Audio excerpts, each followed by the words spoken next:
top ERP systems for 2024, new AI regulations, and a panel discussion among leading ERP vendors.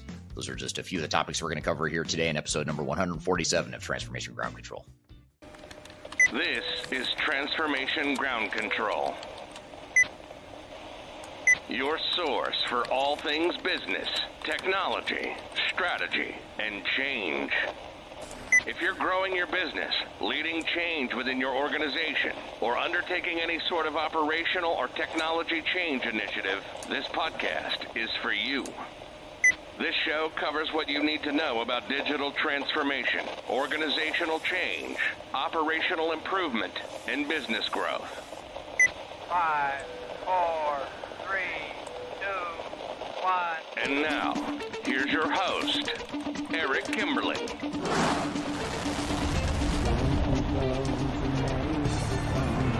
Hello, welcome to Transformation Ground Control, episode number 147. My name is Eric Kimberling here with Cheatham. This is the podcast that has everything to do with digital transformation, including the strategy, people, process, and technology sides of change. Kyler, thanks for being here today. Thanks for having me. Happy to be here. Yeah, great to have you, and great to have the audience here listening as always. New episodes of this show come out every Wednesday. You can find that at transformationgroundcontrol.com. You can also subscribe on audio podcast platforms throughout the world, or just go to transformationgroundcontrol.com, and I'll give you the links to all the places that you can listen and watch to this podcast, or listen to and watch this podcast at that website. It, however, cannot teach people like me how to speak without stuttering. So, but you can find the podcast at transformationgroundcontrol.com. Great episode for you today. We're excited for some of this really cool stuff. Very, very relevant here as we come up on the year end of 2023. We're going to start off our opening segment, as we always do, with audience questions. So we'll get to those social media questions that have come in our way. And then we'll also get into a couple hot topics, one of which is going to be super interesting, which is new regulations in American companies as it relates to artificial intelligence. So I'd be curious to see not only what that means in the Americas, but also what that means for the rest of the world, potentially, as it relates to AI and the adoption of AI. We'll also talk about USA News's new ranking of top 10 ERP systems for 2023. And we'll do a discussion there to see how it compares to our own ranking of top 10 systems for 2024. Which Third Stage Consulting recently launched. And you can find that, by the way, you can find that top 10 list by going to the links in the description field below. There's a link to download those top 10 systems and our overall digital enterprise operations report for 2024. You can find that in the links below if you'd like to view that. So those are the hot topics we'll cover. And then later we'll have our first guest on the show, Cheatham, who is managing director at Third Stage Consulting. He's going to be on the show with me talking about the top 10 ERP systems for 2024. In fact, we're not just going to talk about the top 10. We're going to just talk about top systems in general for 2024, as well as some of the trends and movement in the top 10 list, and just talk a bit about how different vendors compare to one another.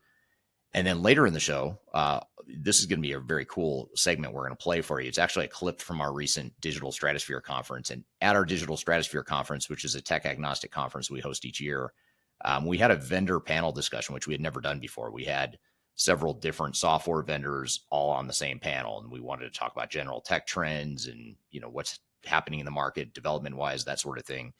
And we're going to play this clip, and it's going to feature executives from Infor, IFS, Epicor, and NetSuite. So 4 leading ERP vendors. We're not affiliated with any of them, so we were able to facilitate and moderate a discussion that's very candid and transparent and unbiased and not focused on marketing, sales, spin, all that stuff. So that'll be a good segment, especially as we think about what are some of those leading ERP systems that we should be aware of as we head into the new year. So be sure to stick around for that. That panel discussion will be after we have our first guest on the show. But before we get to all this action-packed stuff we have for today's episode, Kyler, what are some of the questions that you're seeing from the audience here this week? Absolutely. Well, some great questions regarding some of our recent content that I kind of want to dive into. So if you remember, we kind of talked about the customization versus meeting the technology in a few of our recent episodes, and Eric recently put out some videos on that. So one of our users had a really good question, Eric, that I wanted to bring to you. What is the balance of, this user calls it a canned solution, or a lot of times it's referred to an off of the shelf solution, and versus customization? Should it meet the needs of maybe 70% of our business processes 50%? What does that look like as far as understanding how much we should influence our business processes to meet the technology in order to avoid complexity and high costs? So great question there. Well, I think you and many audience members may already know how I'm going to answer this with my two favorite words. It depends. It depends on what industry you're in and what your business is. But I would say that in general, generally speaking, you throw out two numbers, 50 and 70%. Should a canned off-the-shelf solution be usable, or could you adopt to at least 50 or 70% of the canned off-the-shelf functionality? I'd say those are sort of the minimums. You should shoot for at least 50 to 70%, maybe even more. And most organizations can. I think it's, even if, let's say it's 80%, let's just use that because it's a nice round number. It sort of fits that 80-20 rule. Let's say you should strive for 80% use of functionality off the shelf. Some might argue it should be even higher. It should be 90, 95, or 100%. I don't think that's realistic because most organizations have enough nuances and unique aspects of their business that they need some level of customization, or they may just require a third-party bolt-on solution that doesn't fit that core enterprise tech that they're using. And you don't have to choose just one option. You can have multiple systems. It's not ideal necessarily, but you could use multiple systems to manage some of those different functions. But whatever the percentage is, if it's 80%, that last 20% is a big deal. And that's last 20% is where companies get into trouble because they end up struggling with the customization. It introduces a bunch of risk into the project. It just elongates the project, adds to the budget. And it also, a lot of times puts you at odds with your software vendor because oftentimes your software vendor will say, well, just use our software the way it's built. It's best practice. And you as an organization might be saying, well, no, it's not best practice. It doesn't fit what we need as a business to be successful. And so you have to sort of navigate that and make the business decision that makes the most sense for you. So I'd say if you shoot for 80% plus, that's a starting point. I wouldn't expect, and I wouldn't say getting close to 100% is good, because if you shoot for 100%, it's just going to create a bunch of other problems as it relates to change management, things of that nature. So I think 80%-ish or more is probably a good expectation and a good target to shoot for. And maybe like reformatting that question to say, why are you changing your business processes? What is the purpose behind that? Is it vendor sales pressure? Is it efficiency for the business? And being able to have that intentional and mindful strategy approach behind it, as opposed to, kind of rush to fit a software that might not be the best fit for your business. So that's really, a great question and a great point to bring up. Yeah, absolutely. So this question, I think this person is a genius, whoever asked this. And I'm super curious as to what you're going to say to this. So this talks a lot about our content around how to get the most out of your demos, because those can be a huge pain point when it comes to selecting the right software and understanding how the software is going to actually be implemented and activate within your organization. So why don't software demos offer the opportunity to try the system in a private environment or within the business without vendors? This is something that I want my team to be able to try on without any pressures from the vendor sales team. Genius, right? Yeah, it is genius. And it is a great question. That why not? Like, why couldn't you just go play with it or mess around with a sandbox version of the software? I know some vendors, it's very limited, not many do it, but some vendors do offer that. I know, for example, Odoo, an open source ERP vendor, you can actually get a free version of their software. You could actually do that right now and go to their website, get the software without, I think you have to enter your contact information. So you will get hounded by a sales rep, but you can do that. You can go enter your contact information and get access to the software and start messing around with it. And you actually get a free instance of the software for your own organization. So limited capabilities, limited use, of course, but it does give you a chance to mess around with it a bit and play with it in a sandbox environment. It's a good question. I don't know why that's not more common, to be honest. I know with the old on-prem model, it was really difficult because you would have to have, a sales rep would have had to set up a new instance of the software every time someone wanted to try it. And that probably was too cumbersome back in the day for most software vendors. Now with the advent of cloud, and especially SaaS cloud solutions like NetSuites of the world and Workday and Salesforce and whatnot, or even S4HANA on the SAP side in the public cloud, you've got all these multi-tenant SaaS offerings that in theory, you should be able to turn it on for any prospect that wants to go into a sandbox environment and mess around and sort of create data and try stuff. Whether or not they will, I don't know. I haven't heard of them doing it. I haven't heard of NetSuite or SAP doing it with S4HANA public cloud or Workday, Salesforce. I don't know of them doing that. But some vendors do. And I guess I'll be curious to see if it spreads across the vendor community. But I think if customers put enough pressure on them, they probably will over time. They have the means to do it now with the cloud for sure. Do you think it's a question that's worth asking when you're going through the evaluation phase? Yeah, absolutely. I mean, even if you think it's a long shot, or even if you get weird looks or responses from your sales rep, I think it's worth asking. I mean, why not? Why couldn't we get, especially if you're looking at a SaaS, multi-tenant SaaS cloud solution or a public cloud solution, there should be a way for them to create a sort of a sandbox demo test environment that you could go in and mess around with. Very interesting for sure. And maybe an evolution as we talk about our 2024 top systems and offerings. One more question I'll bring to the table, and this is a really interesting one too. We talk a lot about vendor lock-in, and that's kind of been a conversation that's been trending in our industry, in our marketplace, the risks of vendor lock-in, what that looks like. This question is mostly about moving to a SaaS solution and having managed IT services actually manage your cloud. So what does that look like as far as risk for vendor lock-in on that side of the maintenance post-implementation? Yeah, as far as what do you mean? As far as like the maintenance of cloud solutions, is that what you're saying? Or Yeah, so this user is asking, okay, I chose my system, I implemented it, I was really mindful of vendor lock-in the entire time, I understood those risks. Now I'm looking for someone to manage my cloud service. Is vendor lock-in a risk when I'm looking at those partners?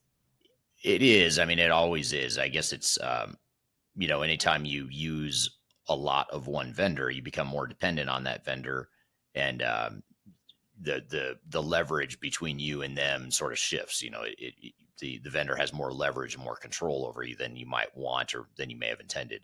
And that certainly is true in that managed service environment where now not only are you using the vendor software, but now the vendor is providing all the managed service support type capability going forward. That's why I am a fan of diversifying. If you can diversify either your applications and or the support you're getting for your applications, it just takes your eggs out of, prevents you from having all your eggs in one basket. So I think it's a great question and something that it's important to be aware of, because that vendor lock-in is it's a real challenge to overcome. And especially with today's cloud technologies, the switching costs are a lot higher. They're higher than ever now. To switch from one cloud provider to another is a lot more difficult than it was in the on-premise model. So you better like the vendor you're getting locked into. And I guess the question becomes, what do you do to mitigate that risk? And what do you do ultimately if you decide you do need to switch vendors, which will happen to a lot of organizations at some point? It's just a matter of when. Yeah, I think in previous episodes, you kind of called it a marriage, right? You have to make sure that relationship is something that you can sustain. But, diversity not only brings lower risk, but it brings innovations too, especially in a new environment that you may have not gone before as a business, which we'll talk a lot about in this episode as far as new innovations in enterprise tech. So great questions. Just a reminder, we bring all of our user questions to Eric. He's never seen the questions before, so we put him in the hot seat every week to ask him these questions. You can either tag him on any of his social media channels. He's on LinkedIn, YouTube, TikTok, and a variety of other social media channels. Instagram, highly recommend as well. And then also you can go on our brand channels at Third Stage Consulting Group, wherever you get your social media content, and leave a question there. Our team does comb through all of the great questions that we have. These questions also are not just for Eric, they're for our audience members joining us now. Speaking of diversity in the conversation, that's our overall mission here at Transformation Ground Control. So be sure to kind of pop your thoughts and insights around that, and we can aggregate those into future thought leadership. So thank you for the great questions. And I know we're excited to get some more user-generated content around some hot topics that you guys sent us this week. Yeah, absolutely. Looking forward to it. And we'll get to those hot topics here in just a moment. We're going to take a quick break, but when we come back, we're going to talk about AI regulations in American companies and sort of what's happening on the AI regulation front, not just in America, but what does that mean for the rest of the world as well. And then we're also going to talk about USA News's newly released top 10 ERP systems ranking for 2023. And we're going to talk more specifically about how that compares to our Third Stage Consulting's top 10 list for 2024. And we'll see what the differences are there.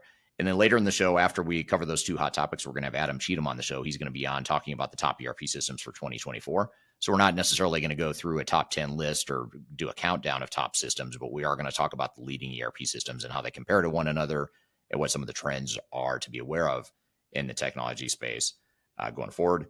And then last but not least, after Adam is on the show, later in the show, we are going to have a vendor panel discussion. It's actually a clip from our recent in-person conference called Digital Stratosphere. We hosted it in Denver in October of this year.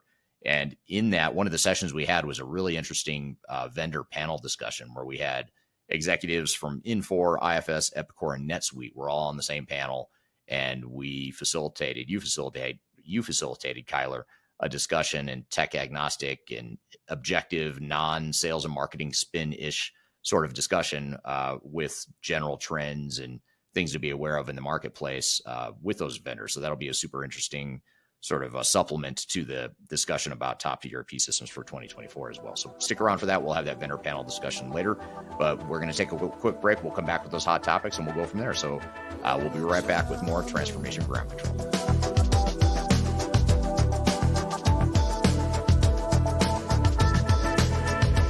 If you are aiming for transformation success, turn to Third Stage Consulting Group.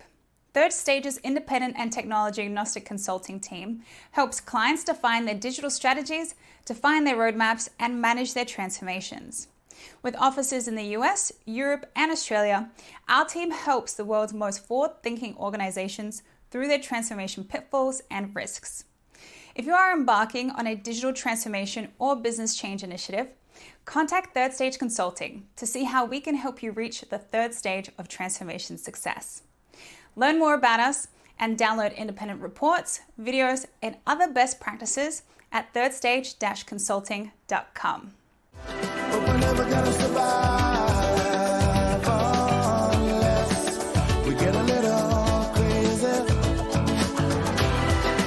Hello, welcome back to Transformation Ground Control. My name is Eric Kimberling.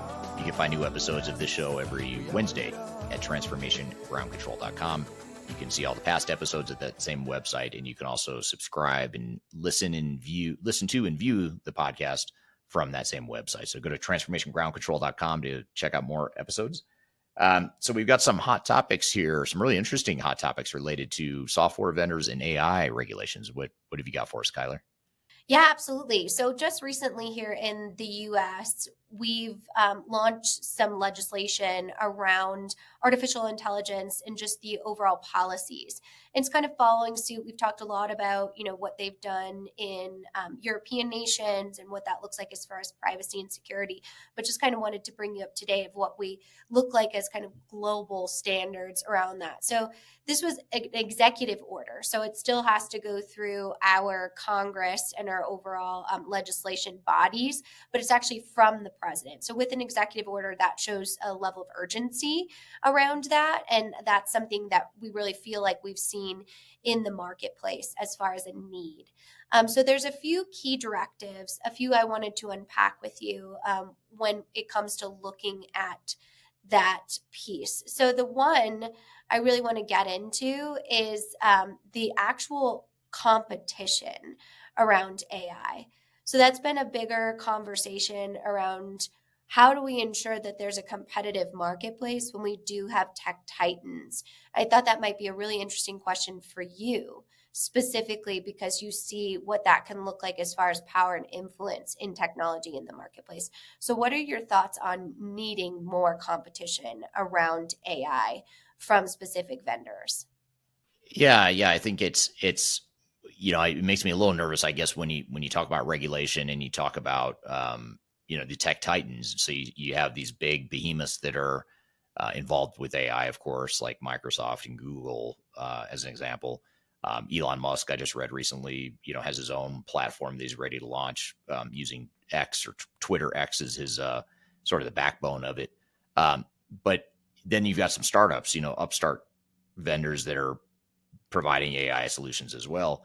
So, when you get into regulatory type stuff, it just makes you wonder, though, is it gonna favor certain players over others? Is there going to be biases in the market as a result of that? I don't know. I don't know enough about the regulations that are in question or being discussed. But it's an interesting topic for sure. Yeah, I think it's something that it's so hard to measure because a lot of this is privately owned data.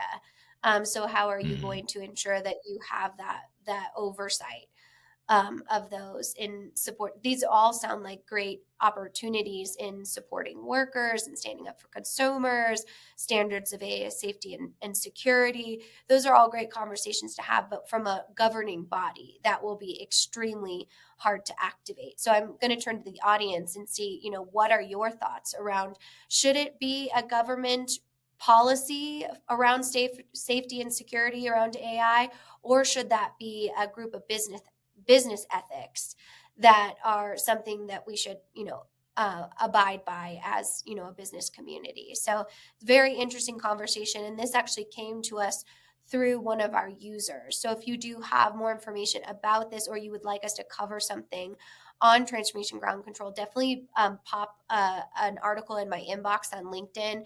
Our viewers do it all the time, and it's something that we love to be able to feature what is valuable to you. So we'll keep an eye on this. Again, just an executive order at this point, but it is something that's moving towards additional legislation, specifically in the US and European marketplace. Yeah, I'd be curious to see how that unfolds in the coming years and how it's just a matter of time, I suppose, until governments throughout the world step in and take some sort of action. It's just a matter of what action are they going to take and how does that affect the AI space? Yeah, absolutely. Especially since it's really a global network. So it's hard for governments to look at, how do you regulate things like election tampering, or when they're not done in the domestic area in which the governing body is responsible for. So definitely a very complex conversation. And speaking of complex, as you'll talk a lot, and we'll talk a lot in this episode, choosing the best ERP system for your business is an incredibly complex initiative. So I'm really interested to share this updated from US News. That's the best systems of 2023 to consider. So some of these that are on this list are not on your list, or not in kind of some of the lists that we've launched as third stage. We do have specific verticals and industry lists. So that's a big question that I always get, what should I do if I'm in food and beverage or heavy manufacturing or in, renewable energy, all of those different, we actually do have top 10 lists within our content that you can search on your YouTube channel or on our website. But the best overall winner, ready, I'll do a little drum roll in my microphone here, is actually Sage. So this is one that we do mention in our top 10 list as well. But I think it's very interesting that the best overall ERP system is Sage. So this vendor includes Sage X3, Sage 100, Sage 300, and Sage 500. And they talk about this because of the marketplace of 365 third-party integrations specifically, and the range in which that integration showcases, which is a trend you talk a lot about in the industry. So what is your reaction to that, of actually Sage being the best overall ERP for businesses on a national news list? Well, I mean, anytime there's a top 10 list, you have to wonder, was there any vendor influence or sponsorship of that list? And I don't know if there was here or if that's the case, but I kind of get it. I mean, Sage is pretty common, especially in the small and mid market. So there's a large customer base using Sage. I think there are some scalability issues with some of the Sage solutions, as far as, once you get to a certain size and once you get more complex, you can outgrow Sage. But it can be a good viable alternative to, a NetSuite or, and other vendors that are more focused on the small to mid market. Whether or not it should be number one, I mean, you and I could debate that all day. The audience and you could debate that all day. But Sage is not a no name. Sage is a well-known solution. It's been around for a long time. They've got a good product suite. So, so it sort of makes sense. I don't agree with it being number one necessarily, but that's okay. We all have different opinions of the market. Yeah. And that's the importance of that diversity in conversation. So turning to the audience, what are your thoughts on that? And I will just say, one of our colleagues came in the office because I was laughing hysterically because one of the cons on this list, literally, and I quote, lacks some features of ERP systems, including sales management, logistics, and customer support, which are obviously very core competencies needed in an ERP system. So again, it depends, right, as with our approach of what do you need out of your ERP system and what is best for you. One I also wanted to ask you about that I've seen on a variety of 2024 lists is specifically in manufacturing is SysPro. And that's one, I know we talk about on the delivery side, but when we look at kind of a heavy manufacturing, especially in today's age with challenges in supply chain, with inventory management, all of those different things, SysPro seems to have gone up on lists and overall awareness when it comes to conversations in the ERP community. What's your reaction to that? Yeah, it really has. SysPro and another one that comes to mind is Acumatica. Those are two systems that are often used by manufacturing types of organizations, largely, or at least that's where we see them being used. And they're just good. They're good examples of niche focused solutions that are not necessarily trying to be everything to everyone. They've got their target markets and customer bases that they're good at addressing. So I think it's also a good reminder too that you want to look at your options and understand that there's a lot of vendors that may not have the marketing budgets of like an Oracle or a Microsoft to plaster airport lounges or airport banners all over for their advertising. It may not be well-known names, but there are established, very viable vendors out there like SysPro, Acumatica, and others. So yeah, I think it's a good up-and-coming solution to consider if you're in that space. Yeah, well, speaking of those pop culture or large advertisements, someone did call you the Tony Stark of ERP this week in your YouTube comments. So congratulations on that. And I will say, Nice. Larry Ellison's actually in Iron Man too. So it's all cyclical. So very, very cool. Is he really? Compliment. Yeah, he is. Yeah, that is absolutely. Cool. Very, so, I know. Soon, you'll be doing cameos in Avenger movies, I'm sure. Absolutely. So, I mean, it only makes sense. And then the next thing you know, Larry Ellison will be on this podcast. I know, 100%. I really do think we're very close to Larry Ellison, but I digress. Larry and Elon are the two that we've got to get on here. I know, absolutely. We're moving towards it. So everyone tag them in the comments. You heard it here first. So yes, the last one, Eric, I want to ask you about today is an interesting piece. We've also recommended it. It's one we well know, Katana, which it kind of goes back to the free trial model or the overall ability to gain leveled access without intense licensing. So just to give you an idea of why this is on the list, it's for small businesses. It's only $99 a month. They do require an annual contract, so you will be in contracts that you need to review. But it can go up to the $800, $900 a month, and has some onboarding fees. So that on-demand opportunity in training. So this has seemed to be something that's been more of a trend of that subscription model that's more customizable as well. So wanted to get your reaction on not only Katana being on the list, but also the ability to kind of have more control around your subscription level. Yeah, I think it's a great point. And unfortunately, organizations don't have a lot of transparency or visibility into the pricing or the options that they have with their subscription models, and they end up overcommitting the subscription cost. And so I think easing into it, you can always add to your subscriptions later.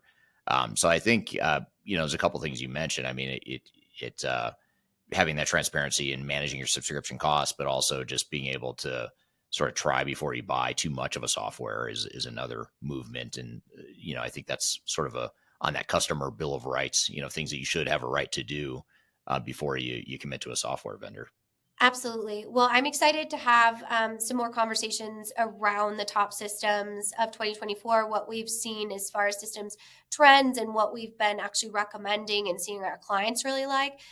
It's one of the most important conversations we have during the year. So highly recommend, turning into that, as I always call it, it's a rewatcher. You want to rewind it. You want to watch it again to ensure you get kind of all of those nuggets. So looking forward to this conversation for sure.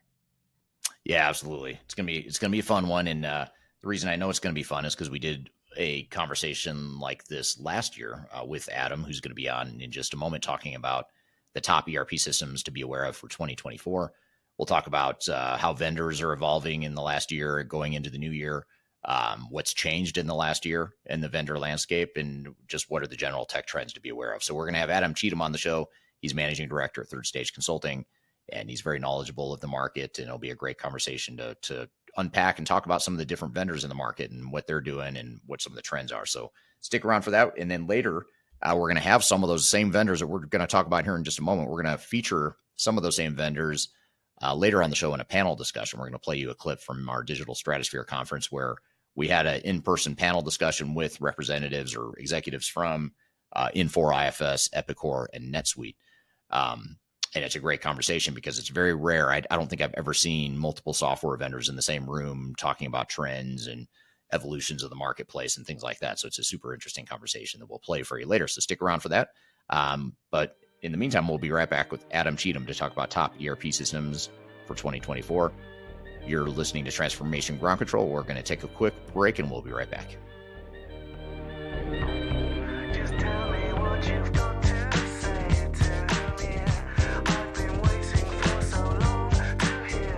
Hi, my name is Eric Kimberling. I'm your host here on Transformation Ground Control. And if you haven't already, I want to invite you to buy my new book. It's called The Final Countdown, Strategies to Reach the Third Stage of Digital Transformation. It's my first book. I'm very proud of it. I love this book, and it was my attempt to create a summary and a playbook for what it takes to be successful in defining a digital strategy and a roadmap for your organization. So there's a lot of things we can cover when we talk about digital transformation. We talk about a lot of stuff on this show, but I wanted to condense it into a readable, sort of a sequential format that made it easy to help define a digital strategy for project teams that is unique to your organization, unique to your goals and objectives. So really hope you'll read it. I hope you enjoy it. Again, it's called The Final Countdown. You can read that book by scanning the QR code right here in front of you, or you can go to thefinalcountdown.com. Again, it's been an Amazon bestseller since it came out, so I encourage you to check it out and love to hear your views and your comments on it too. So The Final Countdown, my new book, you can go to thefinalcountdown.com or scan the QR code in front of you. Hope you enjoy, and we'll see you soon.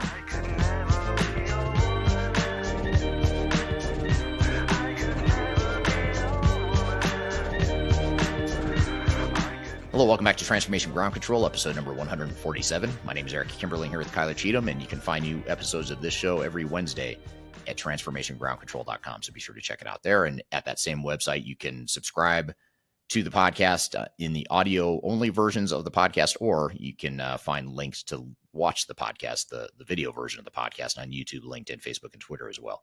So be sure to check it out there. Excited for our next guest. He's been on the show many times over the course of this podcast. This is his second time on the show talking about this exact topic, which is sort of our year-end discussion of what to expect in terms of software vendors for the coming year. So we're going to talk about the top ERP systems for 2024.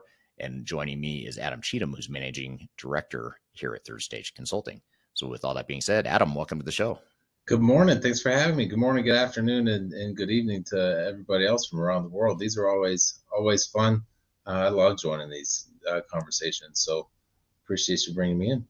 Absolutely. Love having you here. And we were just talking about right before we came on live here, late, by the way, because I was late today. So just to be clear to the audience here, the reason we're starting late is because of me, not because of Adam. So it's totally my fault.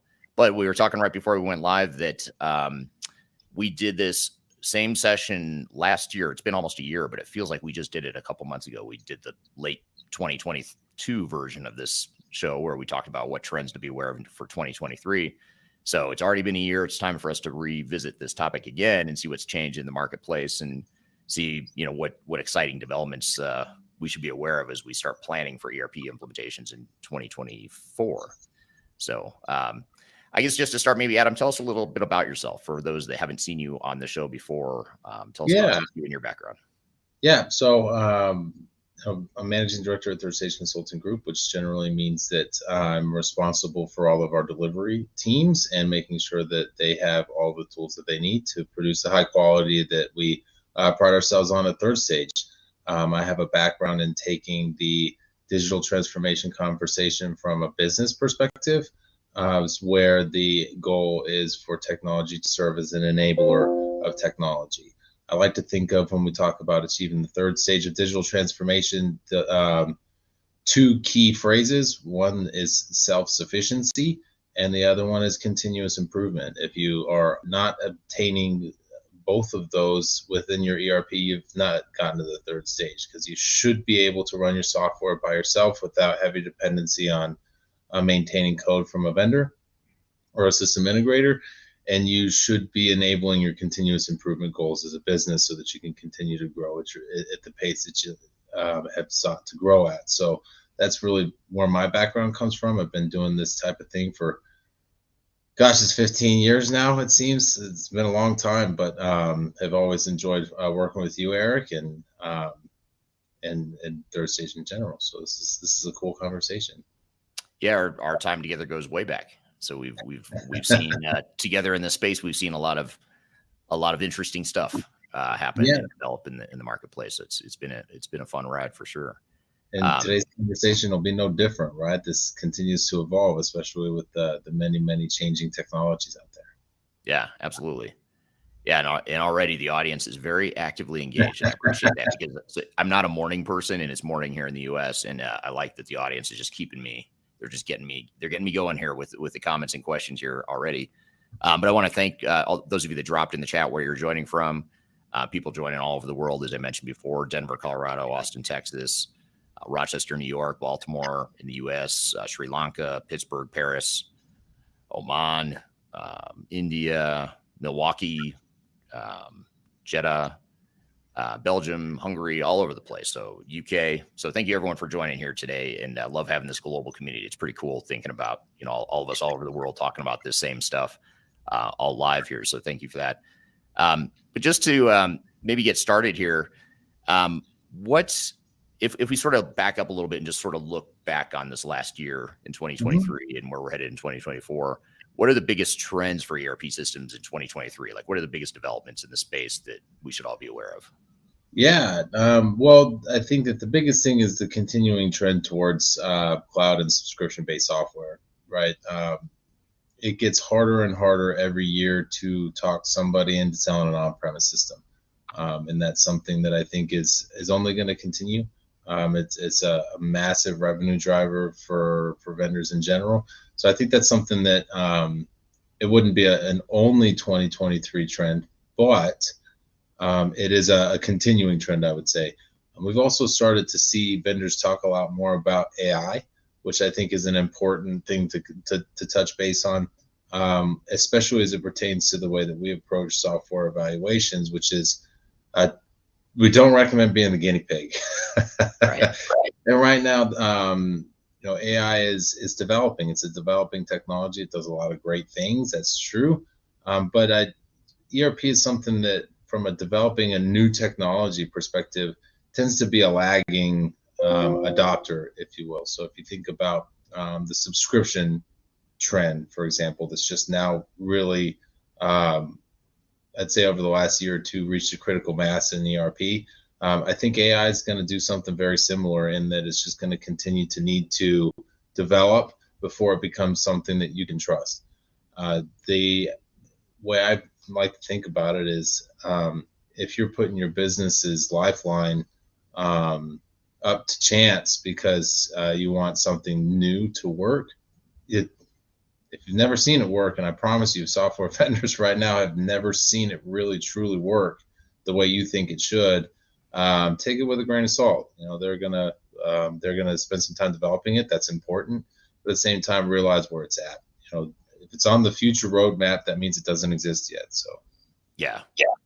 And when you go into vendor conferences this year, it's amazing how much the focus has really shifted to AI. I mean, they were already talking about it. They're talking about machine learning and AI and stuff like that pre-2023. But if you think about it, ChatGPT really just bust onto the scene late last year / early this year. In a very short amount of time, it's suddenly become the number one trend that the industry seems to be obsessed with, which is just AI and how are we going to build AI into our tool set and how are we going to fast track that. So it's been pretty interesting to watch. How do you differentiate between things like predictive analytics and AI? Are they different? Right. Maybe. I like to think that maybe even things like MRP, that these things have been around for a long time. We've been using data to make decisions. The only difference is in AI, in my opinion, is you're asking it to be a little bit smarter. And as data becomes more mature in an organization, your system can be a little bit smarter. And that's really what you want to look for. Yeah. Here's an interesting comment from the audience on LinkedIn. Venkat says AI can be a reality or fade as a myth. So right. You're curious to see where we go. I don't know. I'll be really curious to see how this unfolds because, in my time in this space, I don't know about you, Adam, but in my time, I don't recall a trend that has taken hold so quickly, even though AI is not new necessarily, but it just has reached this tipping point of all of a sudden, obsession or whatever. And it's really fascinating to watch. I'll be curious to see if it really does stick, which I think it will, but who knows? Yeah. And it's we even have the comment here, a 90% correct algorithm is better than a 75% sales manager. And there's a lot baked into that comment.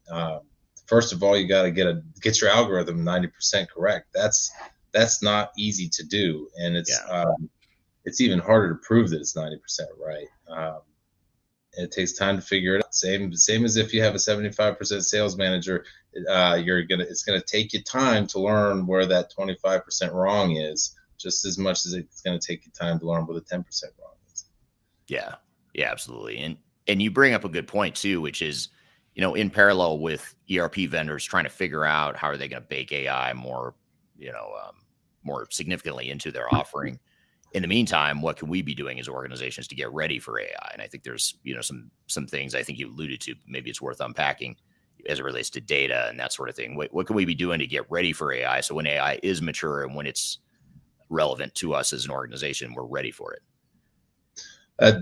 Getting your data clean and comprehensive, right? If you want to think about AI as artificial intelligence, think about what data your brain gets as real intelligence, right? So it's taken in a lot of different sources of information, just the same way AI needs to take in a lot of different sources of information. And if you're missing a big piece of information as an individual, you can make bad decisions without it. AI is entirely dependent on data and pulling that information in. And if it's missing a hole, it's going to act like it's missing a hole. So that's the biggest part. Clean and comprehensive is the key. And it will take me a long time to get to the point where I don't feel like there always must be a human intervention point, right? You don't want AI running your business. I think somebody just hired an AI as a CEO or something like that. I didn't hear this. It did not go well. I can't imagine that it did.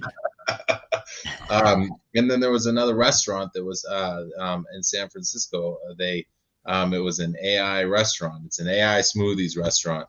They were open for 2 weeks. Right. So, it's an early adoption type of technology that you got to watch out and know what you're getting into. Yeah. And Gage on LinkedIn has an interesting comment here, a question, which is related to what you just said, which is it will be interesting to see whether AI is used as an enhancement tool to human operations or replacement, and what areas, industries, positions that will affect. So I think it's a great point that you're both making, which is what is AI going to mean to us as organizations, as a society too? But that'll be interesting to see how that unfolds and why organizations use AI. Are they trying to eliminate humans or make them better at their jobs, or some combination of both? Yeah, and then you start thinking about the change management aspect of that, right? Like change management is hard enough when you talk about replacing somebody's spreadsheet. Right. You talk about replacing intelligence, and now where are you from a change management perspective, and how do you approach that? it gets a whole lot more intimate in the competition with individual jobs. And I do love this. If you're missing a hole, it's going to hallucinate data to fill it. I had never thought it never crossed my mind that artificial intelligence could hallucinate. I mean, anything's possible with AI. That's what I'm hearing anyway. They made movies about it, Exactly. Back in the 80s, they were talking about this stuff. Right in the year 2000. Yeah. Well, that's super interesting. Here's getting into the actually, before I go to that, this is a comment to fill in a gap or to complete the thought there with the AI CEO. Mika, the CEO, only had a rum and spirits producer. So that's interesting. Someone that produces rums and spirits has a CEO that's AI, but no longer. Apparently, Mika gets fired. Is that right? So am I understanding this right? They hired AI and then did they fire the CEO? I don't know exactly what happened, but I did read that it was not exactly as planned. But I guess if it's a rum producer, maybe the purpose was misdirected. And well, if we have AI run our company, there's more time for the rum. Right, exactly. Or they were drinking rum when they came up with the idea of having an AI CEO. Somebody was going to be the first. Yeah. Well, so for everyone that's worried about AI taking human jobs, we've got a case study here of AI losing their job to a human. So there's good news. There's a silver lining in all this. I'm here with Adam Cheatham talking about the top ERP systems for 2024. We've got a lot more to cover. Stick around. We'll be right back with more Transformation Ground Control.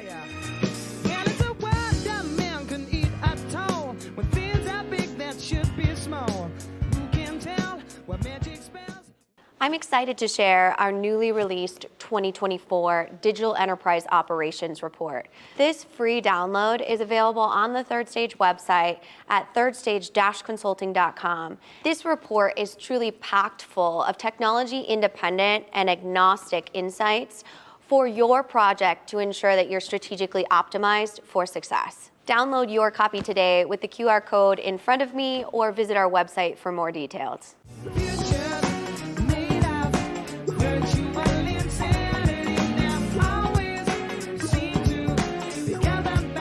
Hello, welcome back to Transformation Ground Control, episode number 147. My name is Eric Kimberling here with Kyler Cheatham, and I'm here with Adam Cheatham talking about the top ERP systems for 2024. We've got a lot more to dive into, so let's jump back into it. Shifting gears a bit and getting into some specific vendor-ish type questions, which I think is what everyone really wants to hear. That's where all the juicy controversy always starts. And leave it to Kyler, our co-host on Transformation Ground Control, to really stir the pot here. This is her question here on, although I don't think she means it this way. Our question is, what are your thoughts on SAP's move to mid-market with the announcement of Grow? And I've got a follow-up question on another vendor related to this in a moment to build on this. But what are your thoughts about SAP sort of going down market, announcing this Grow initiative to try and further penetrate that market? Honestly, I think it's about time. I've been waiting for them to do this for about 5 years with the HANA platform. I thought it would end up on a HANA platform, to be entirely honest, but it's slightly different. But I think that it was time for SAP to come back into that. I don't know how many folks have evaluated the Business One platform and the other pre-existing SAP smaller market products, but they're starting to look old, and they're starting to really become antiquated, right? The investments just weren't there. So it's time for that to happen. I've heard some great things from them about it, and I'm interested in seeing how it turns out. I think it's also worth going back to the don't be the guinea pig conversation. They're saying some amazing things about these platforms. Like they can have a core business processes up in as quickly as 4 weeks and a full ERP as quickly as 13. That's incredible. The only folks that I've seen do that effectively to date are NetSuite with their Suite Success methodology, and they can do it. So I believe that SAP can do it as well. I just haven't seen it yet. So the Grow and the Rise platforms, I think it was time for that to happen. I'm excited to see how that disrupts the industry, because I think that it will. But it's at the same time, it's not yet proven. And I'm looking forward to seeing it when it happens. Yeah. Yeah, it will be curious to see too if they can, if SAP can figure out how to sort of streamline their footprint, if you will, or streamline the product, streamline the implementations of these products so that it's more relevant and lighter, for the mid-market, not so heavy, compared to like a Fortune 500 company, because they're going to need that obviously to be successful in that space. You mentioned NetSuite too, which I was actually going to bring this up too. I feel like it's kind of interesting to see NetSuite and SAP sort of converging in on the mid-market. SAP's coming downstream. NetSuite's been moving upstream for ever since Oracle acquired them. I feel like they've been sort of trying to go upstream into the upper mid-market. And it'd be curious to see if SAP and NetSuite start to compete more as a result. But what are your thoughts on NetSuite sort of not abandoning their base? I mean, obviously they still have a really solid base with the smaller businesses that are just converting from, say, a QuickBooks, and this is sort of like the first ERP system. But now they're kind of going after these bigger, more complex organizations. What are your thoughts about NetSuite going upstream? Yeah, I think they're growing more into that. One of the you asked about trends. One of the things that I think has been a bigger trend this year is that we hadn't, prior to 2023, seen Oracle Fusion and Oracle NetSuite compete on the same deals very often. Frankly, it was kind of more of a, when we talked to our connections at Oracle, they would pick one and then they would say, this is what we're going to go for, because I think they felt like maybe they were cannibalizing a little bit. I think now the tactic is different. They more often want to put both forward. So I think there's more of a trying to flood the decision-making process with an Oracle product. Maybe because of a response to this SAP platform, maybe not. But that's been a change. I think that NetSuite can really scale up. It struggles to if it's anything really super complex. But they're built on the made for NetSuite platforms that are they feel best of breed, but they are in the same code base. So you have there's an advantage in that. So I'd say that as they grow into those spaces and target them, there are spaces where NetSuite fits in that larger market. But I will say that it's still is more to their core, the small medium businesses that are going to end up in more of a NetSuite platform. Yeah. Yeah, and you use a key word there that I wanted to touch on, which is platform. I think a lot of vendors, including NetSuite, Salesforce with the Force platform, and other vendors too, are starting to get into this more of the platform mentality of, rather than just building a single app that accomplishes needs of multiple industries and functions, they're doing that, but then also building an opportunity for third parties to develop apps within that native solution, which is fascinating to see NetSuite do a lot of that too. Well, they're trying to corner the rest of the market, right? So the conversation on best of breed and composable ERP, which is kind of the new term for best of breed, people must have gotten tired of it. Right. We'll put it in the same bucket as best practice, right? It's just kind of some people are tired of hearing it, but when you think about it that way, providers are starting to try to now that they've, I think, migrated the core of their ERP, start to build around that so that they can bring more things in-house. Epicor is doing it. They over this last year, they bought a transportation management system that they'll bring in-house, and they're bringing in a lot of acquisitions from a product perspective to integrate them with the Epicor platform. So I think that we'll see that expand. And the market will grow back towards this monolithic conversation. It's just getting there to monolithic in pieces, I guess, where you can get all of the same pieces, get all of the different pieces rather from the same provider. I think that's really where this is headed on the whole, because as the shift moves away from we got to get into the cloud, as more folks have gotten to that point, I think just about everybody has. It'll now become, how do we expand our reach within the cloud to keep more of our customers within just our platform? And that best of breed composable ERP trend is going to only really continue to grow. Yeah. And one thing it's worth noting here that we've been talking about some of the vendors that we ranked in our top 10 ranking for 2024. Every year we put out an independent ranking of top systems in the market across industries, across functions and geographies, which is very difficult to do. It's very broad, but it can be a good starting point. And if you haven't seen that yet, I'm going to share, if it lets me, in the top left corner of the screen there, you can see there's a QR code you can scan to see our top 10 list there. And I'd love to hear, while we're talking here today, if you look at that list, kind of scan through that list and have questions about it, we'd love to take some of those questions here as we're talking here today. So I'll leave that up here for a moment to let you scan that so you can view our top 10 list. But another question that came up here, I'm going to come back to here. I just lost it. This is less of a vendor specific question and more of a general trend sort of a question. It was about the cloud, and here it is. Okay, this is from LinkedIn. I apologize. I don't see who the person is. I don't see the name on this LinkedIn account, but I do see it coming from LinkedIn. And that is, what do you think about the cloud hype? Is there real added value for customers, or is it just ERP vendors making more money on the same customer base? Stirring up the controversy. I like it. Let's just go with a yes. I think that there are scenarios where we have seen clients that have been severely disadvantaged by the cloud platform approach, where if you don't go live on budget and on time, you're in a real tough spot, because it's really, really hard to talk vendors into giving that money back. And to be honest, I don't think I've ever seen them do it. So we've had clients that have said, I've been trying to implement this software for 3 years, and we are still not live, and we've been paying for licenses since day one, and we'd love to get some of that money back. And vendor says, no way. Actually, you got 2 more years, so make sure you keep making those payments on time. So there is a bit of a revenue generation engine behind that's changed the dynamic of the space. Whereas in the past, with the on-premise and the perpetual licensing platforms, it was much easier to say, well, we'll buy the licenses when we go live. That doesn't happen anymore. So I'd say that there is a challenge in that if you find yourself in the wrong spot.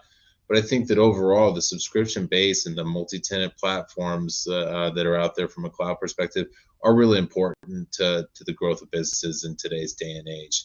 If you want to be nimble and you want to be responsive to the market, you got to be on the internet, and there's just no other way around it. And it allows for such rapid scalability.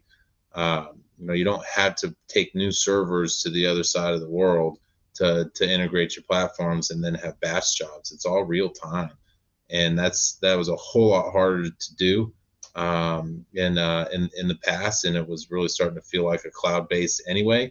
Once you started doing it really well, because then it's all just servers connected to the internet, which is essentially what it is. The only difference is the servers are on the vendor's server platforms and all that stuff rather than yours. So I'd say that the benefits are there, especially as it pertains to being responsive. So I would encourage the cloud platforms for sure. And at the end of the day, it also forces the conversation on customization into a place where it belongs, I think. It helps customers break habits in customization rather than reinforces them, which is the old on-premise. You write the code, you write it to say anything. Today, that's harder to do because of the multi-tenant scenarios. Yeah, I agree. I'm here with Adam Cheatham talking about the top ERP systems for 2024. We've got a lot more to cover. Stick around. We'll be right back with more Transformation Ground Control.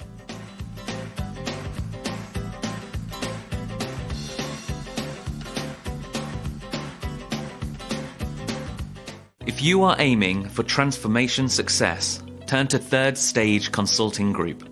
Third Stage's independent and technology-agnostic consulting team helps clients define their digital strategies, define their roadmaps, and manage their transformations. With offices in the US, Europe, and Australia, our team helps the world's most forward-thinking organizations through their transformation pitfalls and risks. If you are embarking on a digital transformation or business change initiative, contact Third Stage Consulting to see how we can help you reach the third stage of transformation success. Learn more about us and download independent reports, videos, and other best practices at thirdstageconsulting.com. Get me wrong. If I Hello, welcome back to Transformation Ground Control, episode number 147. My name is Eric Kimberling here with Kyler Cheatham, and I'm here with Adam Cheatham talking about the top ERP systems for 2024. We've got a lot more to dive into, so let's jump back into it. Longer term, if we fast forward, say, 3 to 5 years from now, I think a lot of this becomes somewhat of a moot point. But I think right now, the cloud space, the cloud ERP space, largely is largely in this transitionary stage. If you set aside, say, a NetSuite, Workday, Salesforce, those are three, big ERP enterprise tech vendors that are built in the cloud. They're built as SaaS solutions. So set those aside for a moment because this comment doesn't apply to them. But aside from NetSuite, Salesforce, Workday, you look at the rest of the market in the ERP space, most of them are migrating from their on-prem solutions, which had been around for decades with all this R&D and all this advanced functionality and stuff that was built for those core solutions. Now they're trying to rewrite all that stuff and recreate that and replicate that functionality in the cloud, which will eventually get there, but we're still kind of working through the growing pains of that transition. So to answer the question about, is this better for the vendors? I'd say in the short term and long term, it is really good for the vendors. I mean, the vendors obviously are chomping at the bit to get more cloud subscription revenue. Investors love it. It increases the multiples of their valuations and they make more money when they sell more cloud software. In the short term, it may not be as much value as it will be in, say, 3 or 5 or 7 years from now, because those solutions will mature and they'll deliver more value over time. But right now it's difficult because a lot of these vendors don't quite have the capabilities in the cloud that they used to have in on-prem. Now, having said that, there are some new capabilities they're introducing and that can only be enabled by the cloud or further enabled by the cloud, like AI and some of the analytics and things like that. Internet of Things, you think about all these things that are enabled by cloud, there is going to be more value over time. But in the short term, organizations have to be realistic that there are some bumpy growing pains in that transition. Yeah, and I'd say that coming back to the AI conversation, you won't be able to leverage that effectively without a cloud SaaS-based platform, because when you really get into it and all that data becomes all shared, whether it's partitioned well or not, you start to gain a lot more access, right? That's really when AI gets to the point where it can not only leverage your data, but the data that's out there as well on in other systems. I think that's a really powerful thing to be able to say that predictive analytics and those types of things can not only draw in your information, but what's happening on the broader market because of the size of the platform. So there's a lot in that has a lot of value that I think is going to just continue to expand. Right. I do want to poke a little bit on the Workday and the Salesforce conversation, where we think of those as ERP packages. I don't like thinking of those as ERP packages, to be fair. Salesforce is a CRM, right? You can combine it with similar platforms like Financial Force, and you can pull together an ERP environment. I think that's a different thing than an ERP system. Yeah. Workday is also has gotten to the point where I think that they are more viable as an ERP. They started as an HCM, but they are not in anything other than professional services and more people-oriented products. They can serve as an ERP in those cases, but if you're a manufacturing company or something like that, heavy distribution, Workday is going to feel a whole lot less like an ERP system. Yeah. Yeah, and I think that's a great point, and it's worth noting because I tend to sort of blur the lines between ERP and non-ERP solutions, and or on time, and right, right, exactly. Yeah, things like starting a live podcast interview at the top of the hour versus 5 minutes after. I mean, the gray areas like that. But it is worth noting because Salesforce has that platform, right? It's not an ERP system per se, but it does give you a platform that you could deploy technologies that give you the ERP-ish sort of experience, but it really is a platform / best of breed where you're tying together multiple applications to create the ERP functionality you're looking for, which could be a good fit, but it's not an ERP system. You're right. It's absolutely, multiple systems. And I think the vendors will probably start to continue to blur those lines a bit between ERP and best of breed and platform versus application and things of that nature. Here's another vendor-specific question from Kyler on LinkedIn. Kyler points to our top 10 ERP ranking, which again, you can scan with the QR code top left side of your screen if you want to view our top 10 list and comment on it. But Kyler's comment here is Epicor is new on our top ERP systems of 2024 and in the top 5. Why the rise of this system in the last year? And what are your thoughts on Epicor, first of all? Do you think it belongs in the top 5? And we all have individual opinions, right, that may or may not align with the top 10 list exactly as how we put it out. But, we've got differing opinions, which is what makes it interesting. And you end up with sort of an average that gets you to the top 10 list, but we each have individually differing opinions. So what are your thoughts on Epicor? Does it belong in the top 5? Yeah, and I'm pulling up the list itself so I can refer to it more directly also as we're talking here. But I would say, yes, it does belong in the top 5. I've seen Epicor do some great things, and in the areas where they have struggled in the past, they've actually fixed those things and taken that quite seriously. So one of the challenges that I had in the past, for example, was the conversation between you buy Epicor Kinetic and then you go through an implementation where you say, well, that screen's going to have to be in Classic. What did you just say to me? Because am I using 2 ERPs right now or something? And that's a challenge. That was really hard to really walk the clients through and say, look, this is coming, especially when we talk about if it's on the roadmap, it doesn't exist yet. But they've plugged most, if not all, of those holes now, and they become a more comprehensive single interface. I think that by itself is something that not a lot of providers are able to accomplish on the whole. And then I think that they are also in the way that they're growing their footprint in ERP as it pertains to pulling in more of those edge systems in the environment and making them integrated with the Kinetic platform. That's definitely belongs in the top 5. There are others in the top 5 that I may argue against, but I think Epicor does belong in there. Yeah. And I think Epicor too, one thing, if you look beyond the products that Epicor provides, I think one thing that they have going for them is just organizationally at Epicor, and also within their ecosystem, how they're handling both of those dimensions of ERP vendor evaluation. So when I talk about internal organization, they have a really strong leadership team. They've pulled a lot of players from the industry that have worked at other big vendors. They're now all at Epicor. So I feel like they've gotten a bit of talent at the top that they didn't have before. And they have some stability as a company. They've gone through a lot of transitions and PE handoffs and things like that, just buying and selling the company. It just sort of got gutted over time. And I think the company suffered as a result. And then also the ecosystem, they were at odds with a lot of their VARs for a long time. And they didn't really have a good VAR implementation partner sort of network. And I think they're working really hard on building that back out again, which I think both of those things work, are intangibles that are worth noting when you consider what ERP vendor you want to work with. Yep. I think it's also worth always, when you mention Epicor, you can't get away from mentioning Infor. I'd say that if you're going to talk about Oracle versus SAP, the next step down, kind of like the before the main event, is always Infor versus Epicor. I think that's really the quintessential matchup, and Epicor matches up with them quite well.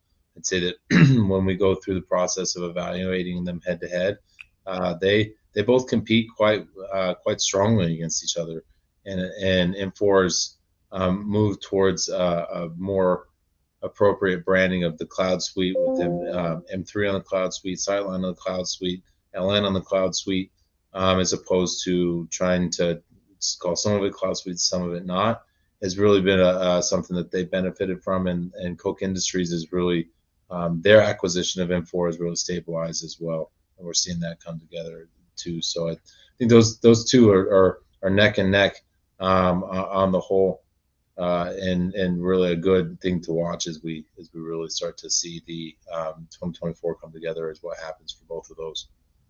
Yeah. And just building on your comment there about Infor, this is from Venkat on LinkedIn. He says, I'm a licensed partner for Infor, and cloud proves to be a winning point for Infor implementations. Nevertheless, the startup and onboarding are pretty cringy, and any customization can be made more easy, or could be made more easy. So that's great feedback. And always, I think a lot of vendors, that same comment could be applied to a lot of software vendors, as far as the startup and onboarding needing a bit of work, and getting outside the realm of just handing off a bunch of technology to an organization and hoping that they figure out how to use it. Yeah. Yeah. I'm curious in your mind, when we talk about the big guys, the S4 HANA versus the Fusion platform, what you're seeing in the marketplace as far as how those two are competing against each other. I mean, we've over the years seen some real fireworks between those two companies from somebody that's in it as a thought leader every day. How do you see that battle going down from the 2023 transitioning into 2024? Yeah, that's an interesting point. I feel like actually, in the past, SAP versus Oracle has been, that's a common evaluation we would see fairly commonly. You and I going back, 10 years. I feel like 10 years ago, you'd see a lot of SAP versus Oracle evaluations. Clients would hire us to come in and figure out which is the best. I feel like we're not seeing that as much, but what we are seeing is more of a validation of whether or not S/4HANA could work for an existing SAP customer, or that Oracle Fusion could work for an existing Oracle legacy product customer. So to answer your question, I feel like S/4HANA is actually doing a lot better as far as migrating their legacy customers to the cloud, although there's a huge percentage, an overwhelming majority have not yet started their migration to S/4HANA. So good news, bad news, I suppose. That's good news. It's a lot of opportunity for SAP. But of that 35 or 37% of the SAP customer base that has started a transition to S/4HANA, there just seems to be a lot more movement there. We don't seem to be seeing as much movement in Oracle, though. We don't see as many Oracle Fusion implementations as we do S/4HANA. And I don't know why that is. It could be just, a sample bias with our client base. I'm not sure, but what are you seeing? I mean, you're actually closer to the projects than I am as far as, you manage directors. I think that a lot more of our engagements with SAP and Oracle on the HANA and the Fusion platforms has been more oriented towards failures, to be fair and honest. SAP implementations are really, really hard, and we usually get brought into them because something is hard and kind of carrying across the finish line. I'd say that I've seen more regularly the Fusion projects become abandonment projects more than the SAPs, where SAP's functionality that doesn't quite fit still can cross that last mile, where I've seen a whole lot more where the Fusion platform doesn't fit, it's not going too soon. And that's I think the bigger worry for me on the Oracle side is that there's not a light at the end of the tunnel, where with the SAP platform, they've had a whole lot more time to really get good at it. Because they've had about the same amount of time, but they've spent more time getting good at it, maybe is a better way of putting it. So we see more S/4HANA on that than the Fusion. But I'd say I would expect the Fusion to start coming up a bit more, because it is something that they've got a platform that they've done a great job of building. It's just needs more building, right? So yeah. I'm here with Adam Cheatham talking about the top ERP systems for 2024. We've got a lot more to cover. Stick around. We'll be right back with more Transformation Ground Control.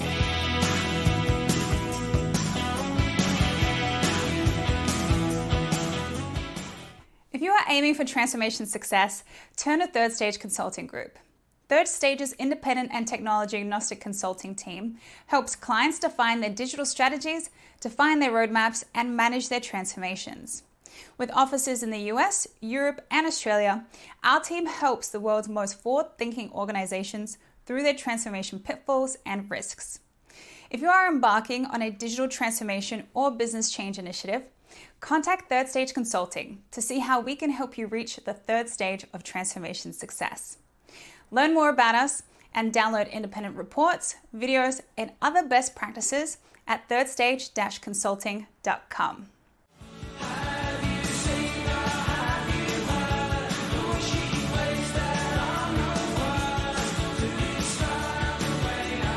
Hello, welcome back to Transformation Ground Control, episode number 147. My name is Eric Kimberling, here with Kyler Cheatham, and I'm here with Adam Cheatham talking about the top ERP systems for 2024. We've got a lot more to dive into, so let's jump back into it. Yeah, you can bring up a couple of really good points there that I hadn't thought of. One is that, that the troubled S/4HANA implementations, we're getting hired by a lot of them to help fix the problems they're having. And so Yeah. you look at that and say, well, is that a good sign for SAP that, a lot of their customers are hiring us to come fix them? I don't know, or I don't think so. I don't think that's a good sign. But what you bring up a good point that S/4HANA does have gaps. I mean, there's some deficiencies there that I know the SAP community hates when I say this, but I'll say it anyway. There are gaps in S/4HANA. There's things it can't do, especially when you get to some of that edge functionality around demand forecasting or PLM or whatever the case may be. You just have these gaps of things that ECC and R3 could have done really well and seamlessly. Now S/4HANA doesn't do it quite as well because they just haven't matured enough. Oracle Fusion, on the other hand, Oracle Fusion, I feel like has been around. I mean, Fusion was developed. I mean, it was like 12 or 15 years ago. It was a long time ago. They started working on Fusion so long ago that it became kind of a joke. Like, are they ever going to finish Fusion? And now it's almost like the joke. Maybe Oracle's the one laughing now because of Fusion is further along in some ways than S/4HANA. And maybe that's why we're not seeing as many Oracle implementations, because they're not as many troubled implementations. I don't know. I'd be curious to hear from the audience what your hypothesis would be on why we might see more S/4HANA implementations versus Oracle. Yeah, it's an interesting question. And I do expect that to develop quite a bit more over the next few years, especially as, when we get closer to that SAP deadline, people are going to start freaking out a little bit more. I actually talked to a guy in Brazil recently that was talking about changing to SAP, and I want to make that 2025 deadline, and I asked him, have you started yet? Said no. It's like, you might think about that because 18 months is aggressive for an S/4HANA platform implementation, and if you miss, and it's a big miss, then you got probably another 18 on top of that, and now all of a sudden we're 3 years in and you missed that deadline. So it's definitely hard. I would say that the biggest advantage I see on SAP's side is that we see more organizations that we're an SAP shop. SAP comes with a culture, and that is our culture. And so we are going SAP the whole way because of this. On the flip side, that the Oracle, I think that they do have a whole lot more of the depth where they've got it. So the Oracle side of it is, I would say, easier to implement. But easier is a relative term. Keep in mind. Yes, you didn't say easy; you said easier. Yes, comparatively, right? So I think that there's an advantage in that. So we'll see how that plays out over the next year. I think it's really going to start getting to the point where larger organizations are thinking more cloud-based, and we'll see a bit more of that. Which I think is actually worth bringing up our number one here, Microsoft Dynamics Finance and Operations, because I'd say that they will continue to really occupy a really great space, because not only can they compete with the SAPs, the S/4HANA, and the Oracle Fusion platforms, but they can also compete better down market. And so if you're not $500 million or larger, you don't belong in Fusion or HANA. You just don't. It's too expensive and too hard to do. And if you do bomb it, you've got fewer resources to recover. Yeah. But Dynamics, we've seen scale way down. And then I think Microsoft's bigger challenge is there is a gap, a big gap between Business Central and Dynamics. And I'm curious on your side, as we talk about Microsoft, do you see them closing that gap, or do you see them continuing to take pretty significant different strategies in their market approach for those two?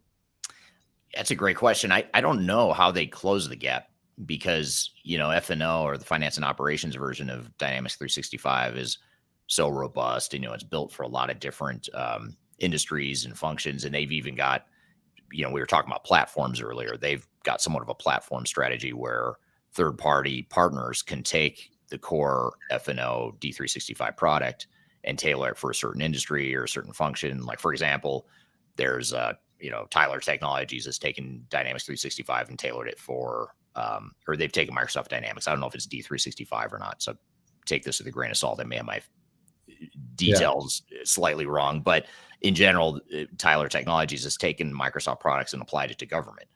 And I can give you a million other examples of third parties that have done that. So on one hand, they've built this very robust tool, this partner ecosystem that can tailor the F&O product for all these different industries. But to your point, you get, if you're too big for Business Central, and Business Central is Microsoft's answer to NetSuite, really. I mean, it's meant to be a kind of a smaller ERP system. There is a big jump going from BC to D365 F&O, and there is a gap there. If you're sort of in the lower mid market, it could be tricky. Because, and I don't know how they fill it, to be honest.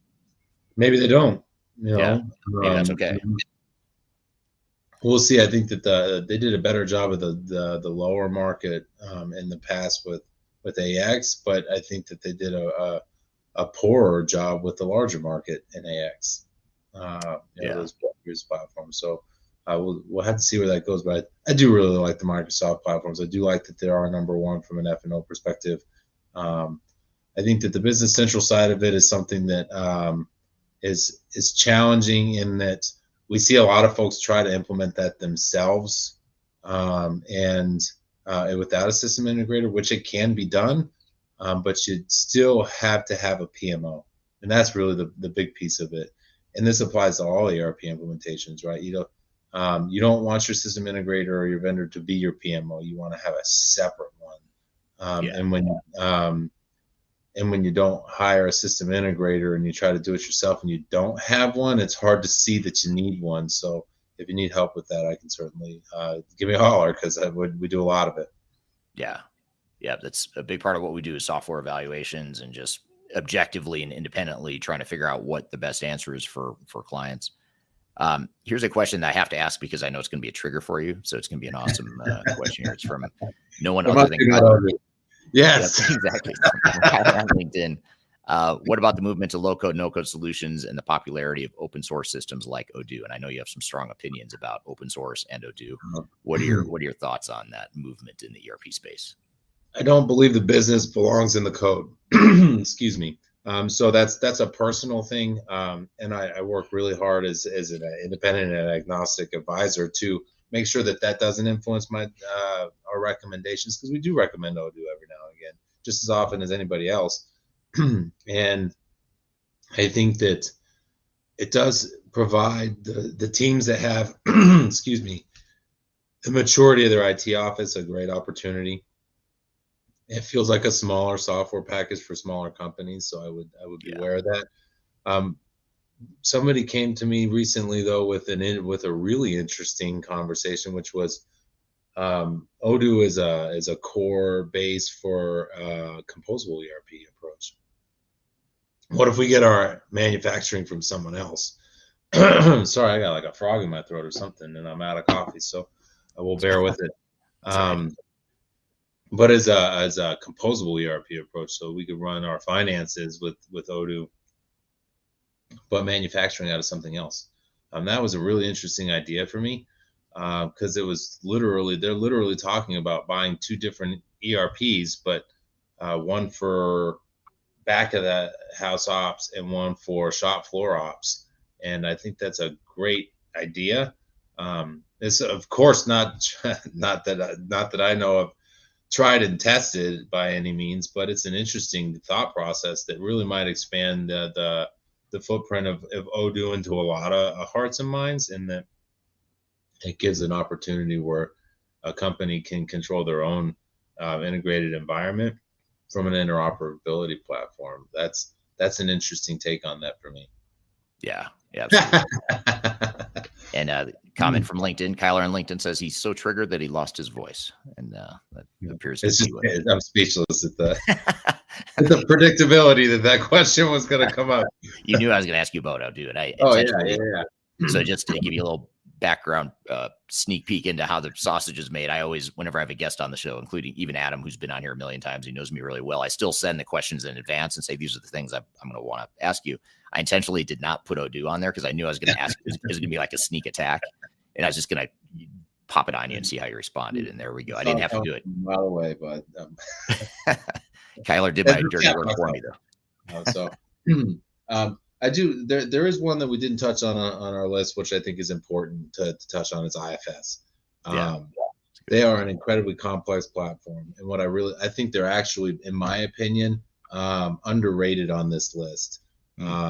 that they're really, really a very good platform, and they handle complexity very, very well. If you're talking about SAP S/4HANA and you want to kick the tires on a possible competitor, think about IFS. We have seen them really do well against SAP, especially in complex manufacturing environments. So I think that's a good thing to think about. And really, if you're thinking in those in heavily complex manufacturing, SAP, IFS, and Infor LN, we really see those three go head to head fairly regularly from that perspective. So you can't ignore them there. And then smaller businesses that have a breadth of complexity as well do really well with IFS too. Where they scale quite nicely. Yeah. They are complex, regardless of the size of your business. They're going to be complex to implement, but they do provide really, really strong functionality for sure. Yeah. Yeah. So, well, that's interesting. So actually, I know a lot of people in the audience have already scanned the QR code top left side of your screen. You can see the top 10 ranking for 2024 by scanning that code. But what else? So you talked about IFS you think is understated in our top 10 list. Clearly, you think Odoo should be number one on our list, right? Well, of course, because the list is in order. So I think that they in opposite order. So number one, of course, I would put Odoo in that first spot right there. Right. I'm just teasing. What other changes would you make though? Like, what other things jump out at you? Like, if this is just the Adam Cheatham top 10 list, what would you change? Yeah. Like, what are the things that jump out at you? I think honestly, I think NetSuite's underrated on this list. I think they belong in the top 5. And I think Fusion it does not. To be fair, NetSuite is. I think that they, with SAP coming into the market, they're facing increased competition, which makes them feel like they're not as strong. But they're a top competitor, and they've got a target on their backs, which makes it hard to see that they deserve it. They've earned that target on their backs. In my opinion, that's how I think about it. So I'd say that they're underrated, and IFS is underrated. I really like the IFS platform, and that when you get it right, their implementation teams are very good, and that's really a key to the piece of the puzzle. You don't have to just select the right software; you have to implement it well. So I think that those two are underrated. I don't like Workday in the top 5 because I don't think it's a comprehensive ERP. You won't use it to run a shop floor. And for me, I'd maybe take a more traditional definition of ERP for sure. And then as we're coming here, honorable mentions in the small medium business space, I'd love to toss in the Rise and the Grow platforms as an honorable mention. They're saying the right things. You can't put them on a top 10 list because we haven't seen them execute it. They've really only been in existence in this calendar year. I think that those are some key components that would be in there. I like where we've got Dynamics. I like Infor and Epicor in the top 5. So I think that those are the things that stand out the most to me. And I would say that I do like Odoo as a step above the Force platform because the Force platform it doesn't feel as integrated to me as it ought to. So it's that there's just not as much of a breadth of functionality. Again, the shop floor, right? And from a traditional ERP perspective, is anybody using the Force platform to run the shop floor? I haven't heard of it. I've heard them try to use Rootstock. I was just going to say,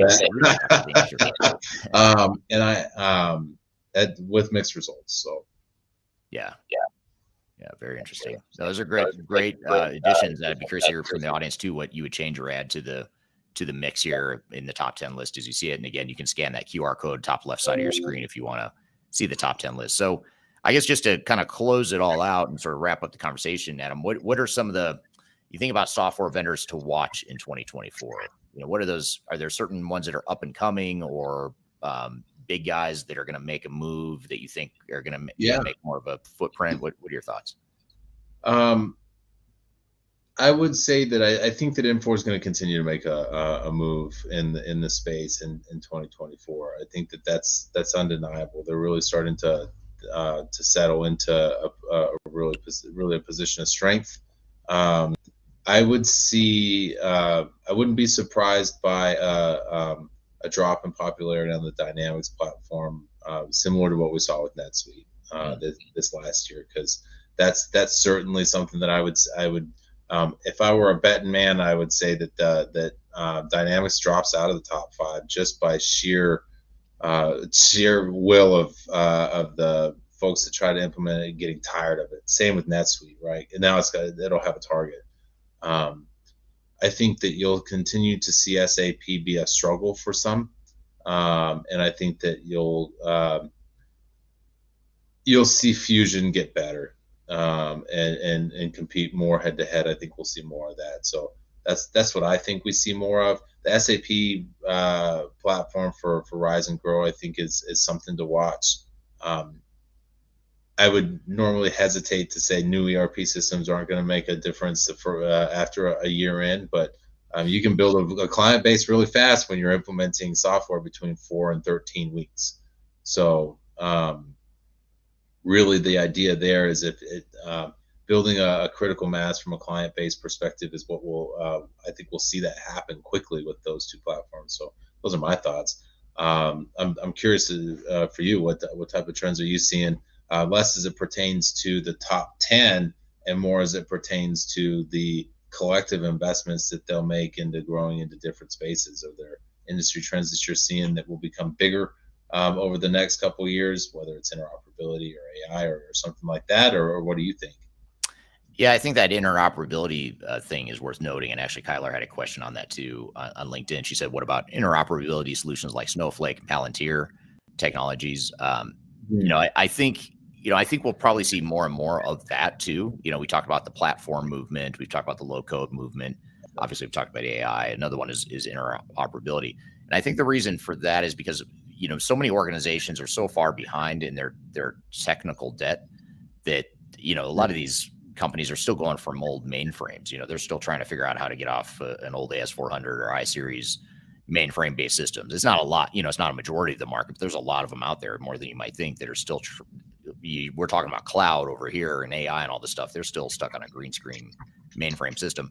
So you got all these companies that aren't going to make that shift overnight. They're not going to, overnight jump from mainframe or really old on-prem system to cloud AI driven solution. That's a huge jump for most organizations. So I think the interoperability movement gives you sort of an interim solution, a way to leverage the technology you have, get more value out of it, get a single source of truth, get better analytics, and get some benefit and more value while you start to transition more of those back office systems to the cloud. So I think that interoperability movement will continue to pick up steam, and that's why Snowflake and Palantir have continued to thrive. I also think there's something going on in the market right now, sort of late in the year, and I don't know if it'll continue into 2024 because I'm not an economist, but there seems to be something with larger enterprises where they seem to be a little bit more cautious right now than they were 6, 9, 12 months ago. I feel like ever since COVID, it's just been go, invest in a bunch of new technologies because we have to. We're outdated. The work from home thing put a lot of pressure on our systems. We've got to do these digital transformations. But lately, in the last 3 or 6 months, it feels like companies are sort of backing up a little bit, catching their breath and saying, wait, hold on, let's be a little bit more selective about how we invest in technology. And I don't know if that's the economy getting weak. I don't know if that's change fatigue. Organizations are just tired of going through all these changes. I don't know. But I think that all those trends point to interoperability potentially being, stronger in 2024. Awesome. All right. Thank you, Adam. Great conversation and awesome engagement and questions and interaction from the audience too. So thank you to everyone who had all the great questions, and apologies to those that we didn't get to all your questions. So apologies for that, but it'll give us some good content and material to dive into in future episodes of this podcast as well. So fear not, your great comments and thoughts will not go to waste here. So we're going to take a quick break. When we come back, we'll unpack and debrief on some of the discussion we just had. But first, we're going to take a quick break. We'll be back with more Transformation Ground Control. We'll be right back.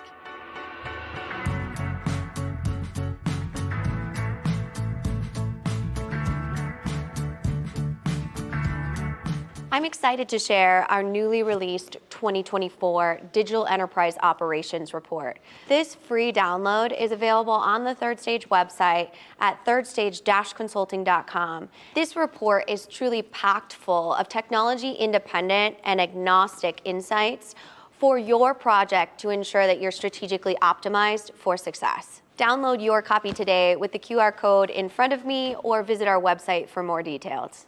I'm gonna leave it all out there and I'm gonna leave it all out there.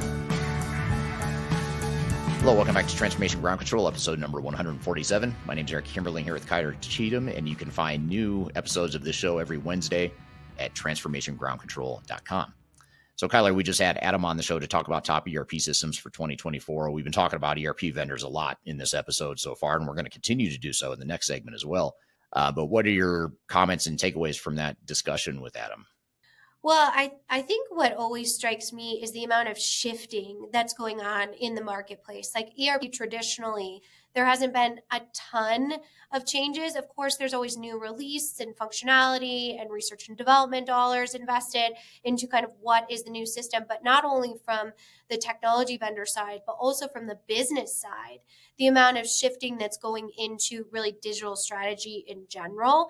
And the more kind of purity and unique aspects of your own strategy that you need to understand in order to even start to talk to these vendors. So we kind of joke back and forth that it really does depend, but now it truly does depend. Where are you going as a business? As you always say, what do you want to be when you grow up? Those are going to be the fundamental reasons to look at these vendors, because you could have the shiniest, coolest, newest AI technology, which you should look for that in a vendor. But unless you have kind of the readiness and the business processes and the strategy in place, there's not going to be any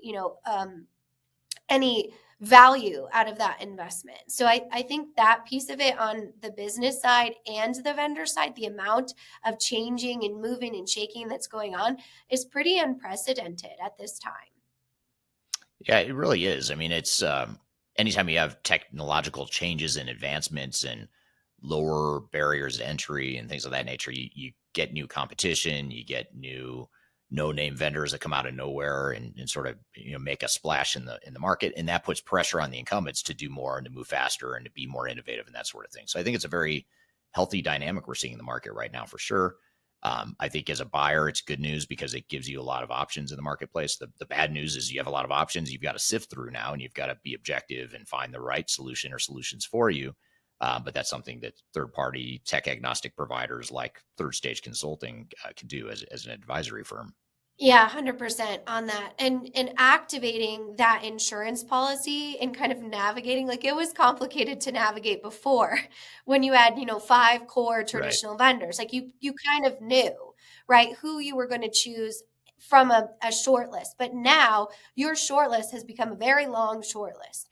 And having someone to kind of coach you through what that looks like from a technology agnostic standpoint that's only dedicated to your business goals, I think is really critical to really understanding what that looks like. It's just like our building the house analogy of, now you can have smart homes and you need a specialist to really come in there and show you how all of those things will work together so that your home is highly functional, just as your business is highly functional as well. So understanding that. I will say that this conversation was incredibly complex to unpack. And I think that's the point, right? To showcase the need to really have that deeper level of understanding. But we have a ton of software comparison and selection content on our YouTube channel. So if you feel overwhelmed from that conversation, I feel overwhelmed, and I'm in the industry because there's so much great insight there. But going to our YouTube channel, knowing that all of that content is not in any way funded or influenced, quite on the contrary, by vendors, you have that opportunity to really see that comparison, apples to apples. So we do have a software comparison playlist, as well as a lot of very independent reviews on both our Third Stage channel and Eric's channel. So if you're looking kind of the next step to that conversation to dig into a system, definitely check out those 2 resources. Yeah, great advice. And we try to put as much of that stuff out there for the public to consume and just guide them through their evaluations. And certainly, that's meant to be a starting point. And if you need additional assistance or guidance, you can always reach out to us, and happy to, even if it's just informally, happy to brainstorm ideas with you on what's going to work best for your organization or how you might navigate your digital transformation going forward. So be sure to reach out to us. And my contact information is in the description field below if you'd ever like to reach out and discuss some of these topics in more detail. But we're going to continue down this thread, though, since we're talking about software vendors and really diving into the marketplace and trends in the market. And next, I'm excited to play this clip for the audience, which is that in-person clip that you moderated at our Digital Stratosphere conference, where you had 4 executives from 4 different software companies, and you got a chance to ask them a bunch of tech agnostic questions. There was no marketing and sales spin. They got along nice. They didn't get in any, there's no Jerry Springer moments where people were fighting or throwing chairs at one another, anything like that. So great conversation. I'm excited to play it for the audience here. Cage fights. Right. Although that would be kind of fun. We'll have to do that sometime, but that's not going to happen today, just to set expectations. But it is a really good discussion. So we're going to take a quick break. When we come back, we'll play this clip with Kyler moderating this really good discussion with software vendors from IFS at Epicor, Infor, and NetSuite. So be sure to stick around, and we'll play that clip. So we'll take a quick break. We'll be right back with more Transformation Ground Control. Could you whisper in my ear the things you want to feel? I'll give you anything. Interested in working for a company that truly values your unique skills and experience? Here at Third Stage, we don't hire based on resumes alone. We look at the full candidate, experience, and willingness to provide excellent service for our clients. Within a technology, independent, and agnostic consulting firm, you have the opportunity to learn across industries with a diverse group of clients. Our consultants also have the opportunity to diversify their portfolio and learn across technology systems. If you're interested in joining a high-growth entrepreneurial organization, please reach out to us at work@thirdstage-consulting.com. Anything you ever dreamed to be complete. Yes, I am enough. That's all. Hello, welcome back to Transformation Ground Control, episode number 147. My name is Eric Kimberling here with Kyler Cheatham, and you can find new episodes of this show every Wednesday at transformationgroundcontrol.com. So be sure to check that out. You can see and listen to all the past episodes that you may have missed. So be sure to check it out, transformationgroundcontrol.com. So excited for our next clip here we're going to play for you. This is Kyler moderating an in-person panel discussion at our Digital Stratosphere conference, where she asks a bunch of questions about tech trends and just general evolution of the marketplace. And here we have representatives from 4 different software vendors, Infor, IFS, Epicor, and NetSuite. They'll introduce themselves here in the clip, so I won't get into who they are. We'll let them do that here in a moment. But with that, let's roll the clip here with Kyler talking to the vendor panel discussion. So these are the experts, the executives up here. So My name is Paul Farrell. I head up our sort of industry solutions and strategy for Oracle NetSuite. I've been in ERP for, I used to say over 25 years, now I'm saying over 30 years, and in actual fact, it's probably getting closer to over 35 years, which is a bit depressing. But I've done everything within it, some implementing, supporting, developing, marketing, selling, etc. And I feel very comfortable with a panel up here. Before NetSuite, I was with Epicor and headed up their worldwide development. And before that, I was ran in product marketing and pre-sales and used to compete with many of the Infor products, Barn and MoveX and Lawson and Sightline and even Lilly, some of those other products, and competed a lot with IFS as well. So I feel very comfortable up here amongst friends. So I'm looking forward to any questions. excellent. Welcome, Paul. Kerrie, we'll go to you. Sure. Speaking of amongst friends, so I used to work at Oracle, but I lead product management at Epicor. I've been with Epicor now for 6 years. And I've been in the ERP space for about 20, and within like manufacturing and supply chain management, product lifecycle management. My team at Epicor, we are focused in on not just the ERP, but also that SaaS transformation, and now working with so many emerging technologies like artificial intelligence, business intelligence, and these kinds. And it's wonderful what I do because product management is so fun, and that we get to work so closely with customers, understand what it is that they're trying to achieve in their business, and fold that back into the product. So that's me in a nutshell. Excellent. Welcome. Hey everyone, Kevin Miller. I'm the CTO for IFS. And much like my colleagues up here, a varied background of both implementation, consulting, product management, and also pre-sales falls under the CTO role at IFS, which is a bit unique. But again, it gets us very close to the customers and the prospects around outcomes that they're trying to achieve. So very happy to be here. Excellent. And Soma? Yeah, I'm Soma. nobody calls me with my last name. It's a tongue twister. So I'm the president and CTO at Infor. Infor is a cloud-based software company headquartered out of New York. My claim to fame is I'm actually employee number 1 with Infor. So I wrote an ERP product, which eventually became Infor. So I've been with the company for as long as Infor existed, but in the industry for, I can't even believe it, it's just over 40 years. So I've always lived in this software world, mostly in ERP, financial, supply chain. And so under my role, I have R&D, product management, pre-sales, customer success, support, and education and enablement within the company. So happy to be here. Glad to be talking to you all. Excellent. Well, thank you so much for coming. We have a wealth of knowledge here, so I'm going to ask some questions to start. Definitely, I'll direct it to one of you. You can go ahead and chime in if you have more to add on, but highly recommend kind of milling over some questions that you guys have as well. So the first question I want to ask you, and I'm actually going to go to you, Kerrie, to start. We'll start in the middle. But with the rise of emerging technology solutions, we've talked a lot about Industry 4.0. We've talked a lot about smart manufacturing, AI today. What does that really look like for technologies and systems kind of in that next generation of ERP solutions? Yeah. Okay, so I'm very excited about this topic. I do think AI is going to have an incredibly fundamental, profound change on not just us as professionals and technologists, but also just people in the world and the way we interact with each other.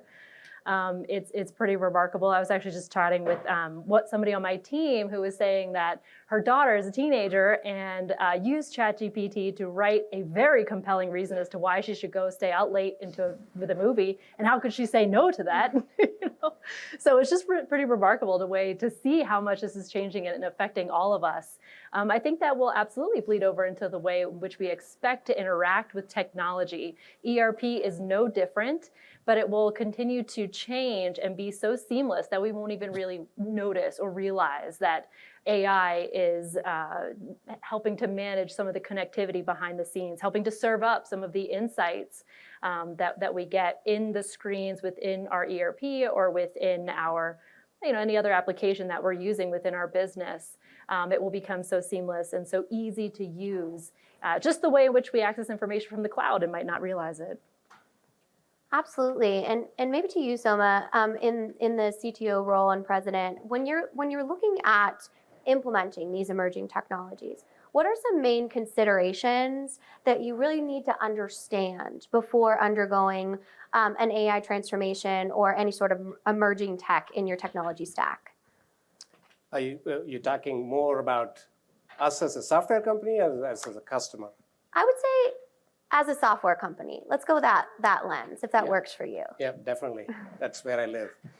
So, when you look at ERP was basically invented to really digitize business processes in the early days, right? So, if you fast forward to 2023, really, we do not want human beings to be touching the keyboard, doing things when their real job, if I hire a nurse, the nurse's job is to really go take care of patients, not really interact with systems. So the whole idea of emerging technologies is either to completely automate so that the user can actually do their day job.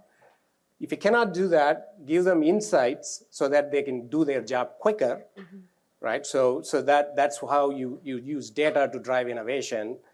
And three, if you have to have a user experience, have that user experience be much more productive. Like, for example, if I can order a pizza at home talking to Alexa, why can't I do that at work, right? So I don't know. That is an age-old question. So it's just using these emerging technologies to really make the job of a real user do their function in their persona in that company versus having to learn technology. Somebody earlier asked about, do I continue to do training, right? So I haven't downloaded an app on my phone that came with a manual. So why would I have to train myself to enter a purchase order? So that doesn't make a lot of sense. So I think the emerging we are not there yet. None of us are at that spot yet. But I think with the emerging technologies, we can get there. It make it really intuitive so the user can really enjoy doing what they do. Absolutely. And with those user interface upgrades or that more intuitive kind of living, breathing system, Paul, I'd love to hear kind of your experience in being in the industry. What are some evolutions that you've seen in focusing on that customer-centric business strategy in maybe the last 3 to 5 years? So I think evolution is a great term because technology is going to drive evolution. When we look at it from a distance, it sometimes seems like revolution, but it is evolution, and some things that we no longer do, we just take for granted. But I think, interestingly enough, back to the previous panel, if I look at philosophically how we look at software today, certainly within Oracle NetSuite, the philosophy is all about activation of functionality rather than implementation. So if someone knows how to enter it, knows what an invoice is and how to enter it, or someone knows how to reconcile something, or someone knows how to book time, if it requires a complex implementation to do that, then I don't believe the software has been written well enough. Now, that's not, we're always going to require implementation. And if you look at new technologies, what they've done is they've made complex things more and more simple. So what's easy to use, that barrier has risen. And again, our whole philosophy is consumption. And one of the things that the cloud, and certainly consumers dealing with the cloud, is making things consumable. The most successful products out there are products that you can pick up and use. And in enterprise technology, that has been evolving for years. I remember a few years ago, a friend of mine bought a business that had a lot of old technologies, and he sort of bought it up for maintenance. The maintenance stream was still very good.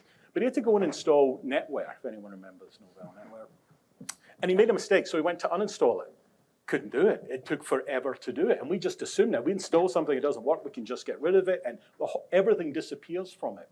And I think that's the whole thing with enterprise software, is getting to this more consumable state that we as users who interact with technology every day, and it came up, as people said, is why can't I do that in my ERP system? And we have a real focus around that. When we look at intelligence and we look at these other technologies, it's all going to be around consumption. And I think sometimes with technologists, we sometimes make a mistake of building the most awesome dream of how technology is going to do absolutely everything for us, rather than really show these simple, small things that make a big difference in how our users are going to consume the software. And I think that's the biggest thing over the last couple of years, is this consumption of the solution being done at a far higher rate. And as I said, moving away from implementation as a focus to activation. And we'll eventually get there in 100 years, but that's definitely the focus. And it changes everything that you do, from the way you sell the product, the way that you derive services, the way that you implement it, and more importantly, coming back to something that was said earlier, the way that you constantly optimize it. How new features are consumed by the customer is vital for them to be vibrant, because a lot of the time people only want a feature when they want it, even though it might have been there 10 years and think, oh, I need this new feature, they don't realize it's there. So this continuous consumption is vital for companies to remain vibrant. And we've seen a big change in that over the last few years, very, very subtly. But when we look back at how products were in the past and how they are today, we're going to see that change, and it's going to accelerate even more over the next few years, I think. Absolutely. Excellent answer. I love that, overall concept of activation, within the business and within the enterprise, making it more of a living, breathing thing. So it was touched on, Kevin, in our previous panel, talking about the evolution of core ERP systems, looking at more best-of-breed solutions. How does that affect your industry, and what conversation does that look like for IFS or any other, kind of core traditional ERP vendor? I think, and that's a great question, by the way, because I think everyone in this room is looking really for a frictionless journey to value, right? How quickly can we get there? And as software vendors, we have to realize we need to play well with others. And if we don't have the best of breed in our product, we have to make sure that we can easily connect to another best of breed product that does that. And one of the comments made earlier was around this evolution of open APIs to make that connection easier. And I think at the end of the day, we have to be prepared to support whatever a customer wants in that journey. And if we're not doing all we can to be there and to support that and to make it easy, we're going to be left behind. Absolutely. And when you talk about best of breed solutions, we kind of look at them as kind of siloed systems. And then we talk about the concept of interoperability or kind of crossing between them. Actually, Greg Benton, I steal this from him, so I have to give him credit because he's here. Our Chief Strategy Officer here at Third Stage, he talks about a best for you approach as opposed to best of breed. So when we look at things like interoperability and digital enterprise operation, and I'm kind of going to ask Soma and then I'm going to go to you, Kerrie, what does that look like for the future of systems when it comes to an interoperability strategy specifically?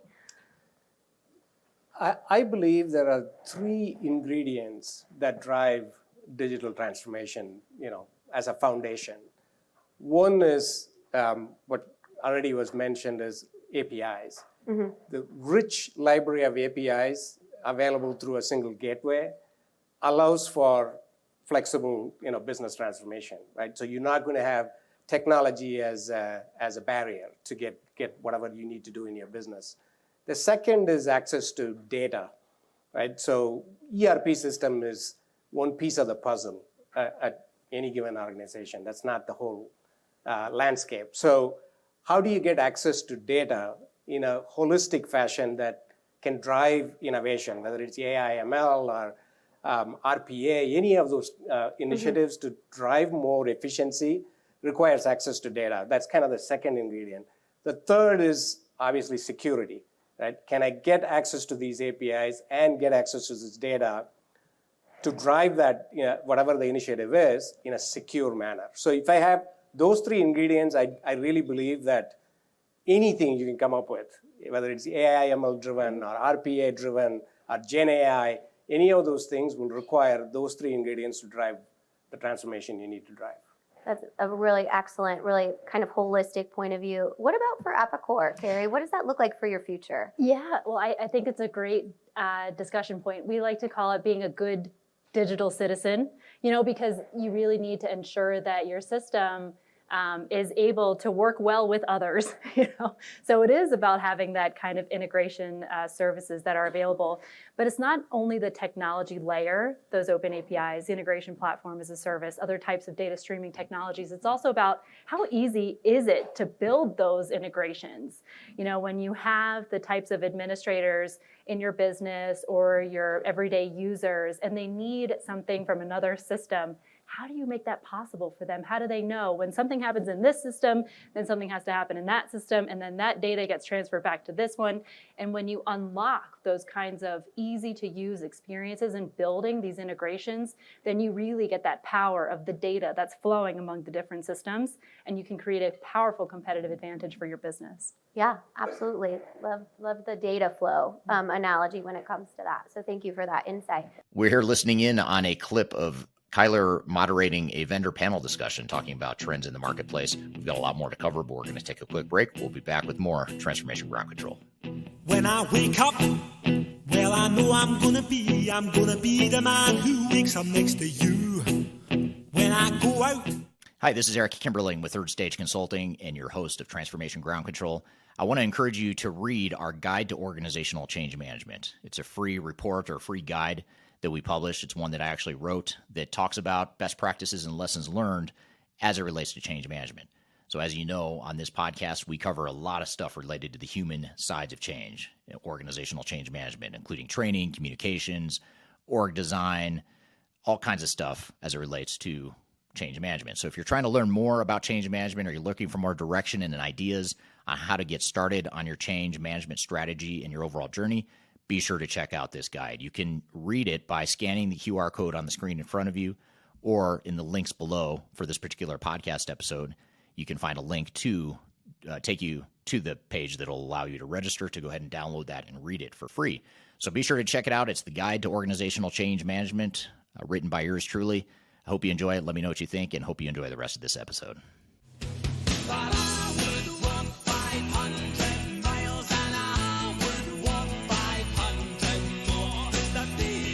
Hello, welcome back to Transformation Ground Control, episode number 147. My name is Eric Kimberling with Kyler Cheatham. You can find new episodes every Wednesday at transformationgroundcontrol.com. And this is the podcast that has everything to do with digital transformation. So thank you for joining here today. So we're in the midst of a conversation here, a vendor panel discussion between Kyler and 4 different software vendors. Let's jump back into the conversation. So I want to turn to the audience. I've asked some questions. I want to see if you have any questions for our panel before I kind of go on with talking about the evolution. So we have a live mic over here. Any questions that you'd like to pose to our panel? Yeah. Greg, right up front. Speak loud enough, right? Yeah, the mic helps our digital audience hear it. So that's why we're like forced micing you. Perfect. So the guys Perfect. online. First of all, thank you all for joining on the panel. I mean, this is a great opportunity to speak to each of you with your different technologies and understanding of the marketplace. But we've all been talking about time to value and the things that you all are doing in order to increase that time to value or decrease that time to value, actually. If you could answer, and this is for any of you, how you are turning on functionality that leads to that immediate time to value in terms of getting something done, changing a process, implementing new functionality that's coming with the access through the multi-tenant environment, especially. Marketplaces are becoming something that you've got available to your customers. If you could address that, and it's for any of you. Yep, Soma? Great question. I can answer. So there are multiple things that kind of fall under time to value. How do you deliver time to value? One is having lived in the ERP world 20 years ago. Everyone customized, beyond recognition from the software leaving the R&D shop.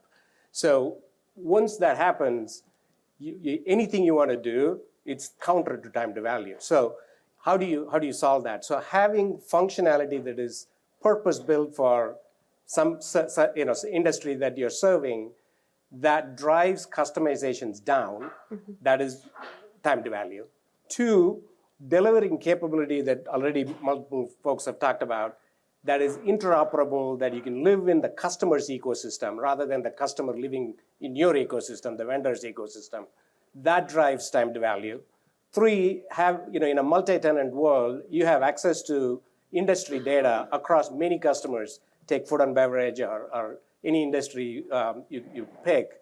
You have data across many customers. So leveraging that data to drive best practices back to the customer and provide process efficiencies, like process mining is something that is emerging, right? Why can't we build that into the system if I can already see how the system is being used by customers? So these are all I don't want to exhaust because other people can answer, but those are ingredients that you can have to drive, better time to value. Absolutely. Any additions over here? I would say, the product's a key element for time to value and making sure you've got the functionality, the workflows, the analytics, and the other things. But our approach has been to really optimize the process right from the very selling stage, marketing and selling, all the way through the sales process, all the way through to the implementation, and then the continuous optimization of functionality. So what I mean by that is our approach in sales is leading practices by industry. So right up front, before people see the software, they go through the leading practices for their industry and their size of business, and they say, this is what the best companies in this industry do. And if there are holes in that, it's known right up front that that's the case. And then when services get involved during that sales cycle, they understand exactly how the product is being presented to the customer. They understand the holes of it. So at every stage, value is added. You're not going through the sales cycle where the customer sees X, and then there's the implementation where they plan the implementation. Then you get the software loaded and it's blank, and then the consultants who weren't part of the sales cycle, then they start implementing it. Everything adds value at each stage. So the product is key in the flexibility and the ability to handle a particular industry, but it has to be something that's weaved all through the organization. And getting back to this sort of consumption side, and you mentioned it very well, one of the things that we're doing is when customers have their KPIs and their benchmarks for their industry and their size of business, we are actually using machine learning and AI to understand how the 37,000 other customers who are on our cloud, all on the same version, same release, how they're using the software, and it's learning how those people that have improved their benchmarks or are best in class, how they're using the product. And then it takes people through, it tells people how they can utilize that feature or that function and how it fits within their business. So it needs to be something that is completely continuous throughout the organization. And that's how we're going to get from that sort of implementation to activation. It has to start from the very first way that the product's marketed, sold, the implementation planning, and then the onward optimization. Can I add? Yeah, absolutely. Okay. Yeah, Excellent. everybody. All right. Yes. All right, so this is very important to us. So just as an example as to one of the things that Epicor has done, I think first you want to identify what is the value to you? What is the value that you need to achieve? And that would be different depending on the different types of applications perhaps you're investing in. If it's an e-commerce tool, an example would be the moment you generate some online revenue, right? You capture that online revenue. For ERP or other these kinds of data intensive applications, it would be the moment you get that insight into your business. So something very tangible that Epicor has done, we recently acquired a company called Grow Business Intelligence. It has an average time to value of 45 days, meaning you connect data, build charts, and then that first metric, your user understands how to use it. 45 days, they get insight into their business, and that's something we've just started to include within our application. With a SaaS sale. So just an example of some of the ways in which we're trying to get very fast when it comes to providing that value. Absolutely. And I just finish up by saying, I think in enterprise software, you've seen the advent of tools like industry accelerators now being included in the product, or business process automation tools that allow you to really configure and tailor without coding in a low-code, no-code tool that's built into the UI of the product. Rather than having to code something outside. I think IFS is a little different than my colleagues in that we're still single tenant, primarily because our customers demand it. Ideally around aerospace and defense and in some areas like that, they still want to have control over when those updates are applied and installed. But I think those three main tools that you see are what's driving a lot of that too. Absolutely. Fantastic insight and great question. Any other questions before we move on a little bit? All right, well, let's keep moving. So when we talk about kind of the evolution, we touched a little bit on kind of the functionalities, the best of breed, how the industry's moving. I wonder what your thoughts are on those kind of movement towards the low code or no code software, and how you kind of recommend that or have that conversation with your customers in the industry. And let's start with Kevin. Sure, yeah, and I think Soma's comment earlier is very relevant to this, because if I look back even 3 years ago, certain things were customizations, and that would version lock you, and it would go through a whole series of having to recode that and uplift it, and that's a nightmare, quite frankly. So now with these configuration tools, these low code, no code, I can develop not only user-defined fields, but entire screens, new logic, tie that into the business process automation tool, and that goes right along for the ride with any updates that are installed to the product. So I think it's crucial. I think all of us have that ability today, and most leaders do, because you don't want to get stuck in that customization. Absolutely. Trench. And there's a balance, right, between customization and a totally open source system. So what are some considerations or even risks, Soma, when you're looking at like a full open source or a low code on no code on your front lines that you really need to understand and manage too? We talked a little bit about training, but what does that look like as far as strategic process?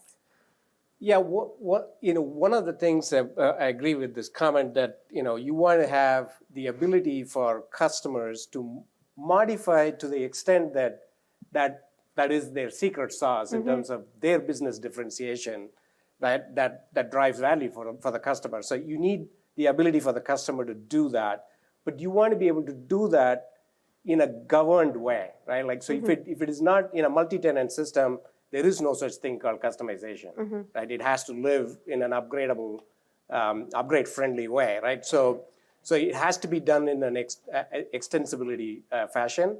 And when you do that, if you go build, 1,000 extensions to the core product that was delivered in the cloud, then again, you have kind of defeated the purpose of having a solution that is standard, easy to move, easy to continue to consume. To Paul's point, new innovations that come along. If you're not able to consume, you have kind of lost the value of being in a multi-tenant environment. So while low-code, no-code, and I believe we can talk about it too, I do believe that Gen AI is going to change the low-code, no-code in a much, much more easier way to accomplish what you need to accomplish. But all of that need to be done with governance, both from the vendor side to make sure it is secure and it's going to be upgrade friendly and high performant, and from the customer side. Exactly. And that takes me to my next question. Paul, I kind of want to expand on something that you said when it came to understanding where the processes kind of marry with the system. So we have a lot of people in this room and just our overall network community that are either considering selecting a new software or just evaluating kind of what is their current state and what does that look like. What would your advice be to them that they can do internally before they consider a new system and build out those requirements? Yeah, I think there's a number of things. I just want to address something from the previous round of questions. One of the things that I will say where we are in the technology sphere today, we're in a situation where best practice is lagging behind technology. And I think you mentioned about these certified industries where every single change has to be certified and you can't upgrade. I mean, that's best practice, and it's there to make sure that, a plane doesn't drop out the sky, et cetera, because of the ERP systems incorrect. But that is lagging behind what technology enables. And that's why so many industries have been disrupted and large companies have been disrupted by small, because they're working towards best practice, but technology is vastly outstripping what best practice supports, which is going to be interesting. And also that comes down to the customization as well. I would say, again, if you can't do massive customization and then you're version locked in doing it, that's a whole design issue with the way that the platform's created. And so again, all of these things are being improved, but again, the best practice, don't customize anything because it's going to make it easier to upgrade, again, is a laggard idea based on where technology was 10 years ago. So that's a real issue that's out there. As far as what people should think about, we're in such a changing world today in what a company needs to use in order to stay vibrant and to compete. That is an ERP decision is very difficult because you're going to have this for the next 10 years, hopefully for the entire span of the company. And the reason people swap them out is because they've stopped being fit for purpose, or they can't handle new business models or the way that we're doing business. And I think this is key when you're looking at a new solution and how you need to think about things. And I just look at manufacturing. If you look at manufacturers from 10 years ago, you make a product, you generally go through a distribution channel who add more value and then sell it to the consumer. We've seen recently with new technologies, manufacturers opening channels directly to the consumer, still going through a distribution channel as well, which puts more pressure on them. And we've also seen many manufacturers realize that their skill isn't in manufacturing. It's in marketing and design and all these other things, and they start to outsource it. So if you buy a system that does best-in-class manufacturing, it's all about manufacturing execution or lean processes on the shop floor, and then that starts to outsource, you could be left with a solution that's not going to keep up. So I think it's vital these days to look at the marketplace, see where things are going, and making sure that you're going to have a solution that's going to be able to evolve based on the way that you sell and the way that you interact. And just one final example on that, you think of most companies are trying to drive recurring revenue models because they get higher valuations and it's easier to predict future revenue. Now, moving from a transactional model to a recurring revenue model, there's all sorts of financial implications on rev rec and how you bill and all these other things.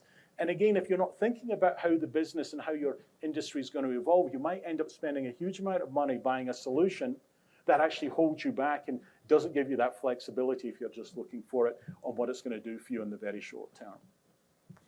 That's excellent. Definitely a lot of advice in there. I always call it with Eric, that's a watch back. So rewind that and watch it back a few times because there's a bunch of nuggets in there. We're here listening in on a clip of Kyler moderating a vendor panel discussion talking about trends in the marketplace. We've got a lot more to cover, but we're going to take a quick break. We'll be back with more Transformation Ground Control. Just tell me what you've got to say to me. I've been waiting for so long to hear. Hi, my name is Eric Kimberling. I'm your host here on Transformation Ground Control. And if you haven't already, I want to invite you to buy my new book. It's called The Final Countdown, Strategies to Reach the Third Stage of Digital Transformation. It's my first book. I'm very proud of it. I love this book, and it was my attempt to create a summary and a playbook for what it takes to be successful in defining a digital strategy and a roadmap for your organization. So there's a lot of things we can cover. When we talk about digital transformation, we talk about a lot of stuff on this show, but I wanted to condense it into a readable, sort of a sequential format that made it easy to help define a digital strategy for project teams that is unique to your organization, unique to your goals and objectives. So really hope you'll read it. I hope you enjoy it. Again, it's called The Final Countdown. You can read that book by scanning the QR code right here in front of you, or you can go to thefinalcountdown.com.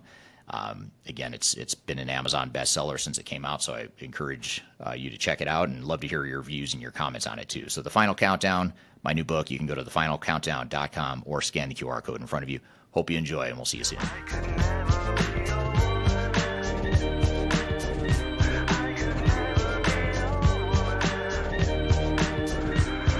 Hello, welcome back to Transformation Ground Control, episode number 147. My name is Eric Kimberling with Kyler Cheatham. You can find new episodes every Wednesday at transformationgroundcontrol.com. And this is the podcast that has everything to do with digital transformation. So thank you for joining here today. So we're in the midst of a conversation here, a vendor panel discussion between Kyler and 4 different software vendors. Let's jump back into the conversation. But Kerrie, I'm curious, when it comes to kind of even migrating from an on-prem solution to a cloud-based solution is still something that's very real for a lot of businesses. Even though the cloud has been around for a while, it takes a while to not only secure capital for that investment, but ensure your organization is ready. What are some considerations that you would give to businesses that are looking at their legacy on-prem model and being like, we got to move, but we're not quite sure how? Yeah, that's a great question, and I know that this is absolutely a discussion that continues to happen.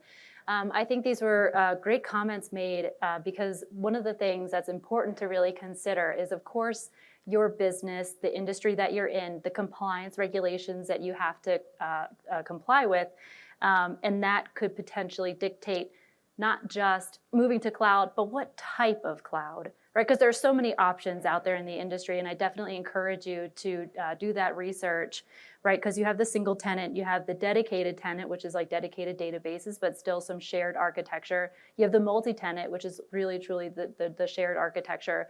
But then you have the different types of data centers where it would be hosted, right? So if you are a highly regulated type of organization within aerospace and defense, you would likely need the special U.S. government regulated type of ITAR or CMMC type of data centers. And they're all different types, and then they would have different types of configurations that are possible. So it's very important that you think through the compliance regulations in your business, the outcomes that you expect, and the types of functionality that you need for your organization, and then work with the vendors that provide that type of support for your business. And then there are so many other types of, moving from on-prem to cloud to really keep in mind as well. Certainly security, the benefits of having multiple layers of data protection in the cloud, multi-factor authentication, of course, but then things like just separating it from where email servers, right, are so susceptible to phishing attacks and where the majority of cyber criminals can infiltrate an organization. So having multiple layers, disaster recovery, backups, and a vendor that really understands and provides and is open to you about the types of controls that are in place, all very important considerations when moving to cloud. Absolutely. Great answer. Another watch back. We should all just watch this back multiple times. But kind of moving from, obviously all of you are system technical executives, but when it comes to the culture of the organization, or really the people side, we talked about technology, we talked about process. Let's talk a little bit about people. And Kevin, I'll start with you. How important are cultural strategies such as organizational change or ensuring that really matches the system? What's kind of that balance look like? Yeah, I think that's extremely important because not just from a technology fit, but also from a cultural fit. What kind of institutional knowledge does that vendor provide? What type of experience do they have in your industry? What type of customer references do they have in that industry? Do they have folks with high turnover that might not have that institutional knowledge that follows that level of experience all the way through the organization? So I know, much like these vendors, I'm sure you can do visits or to customer experience centers if you want to go see technology examples in the vendors' offices and see what that culture looks like in terms of support that's provided. Also, partner networks, right? A lot of opinions exist today around, do I go partner, do I go direct? And that's why you folks are here to help guide that solution, because it is a culture and a people fit beyond anything. And that's really the same as it always has been for 40 years, right? It's people by people at the end of the day. And do you have the trust in that team to deliver the outcomes that you're looking for? Yeah, absolutely. And even going further from just like the core team network, which again is so important to have that balance in so many different voices. Soma, how do you ensure that your culture as an enterprise, how do you coach your customers to be ready for a digital transformation? Yeah, I mean, as Kevin touched, I mean, change management, working with the customer. I mean, in an earlier conversation, I think Eric or somebody said, setting the goal up front. What are you trying to accomplish by this, change? Just going from on-premise to cloud or switching out one solution to another, it's not really fun exercise, right? Like what is it that you're trying to accomplish in terms of business outcomes? And then work your way back from there to accomplish that business outcome. What kind of tools and processes you need to get there? And do you know your 5-year, long-term plan and what your business is going to look like? Does the system that you're looking at have the flexibility to live with you and allow you to grow? I mean, it's a complex topic. So working through that to make sure that you have alignment on the tools, alignment on your strategy, alignment on the culture of the vendor organization and the customer, right? So any of these cloud systems that you go to, I think Paul said it, you're going to live with that relationship for 10 years or more.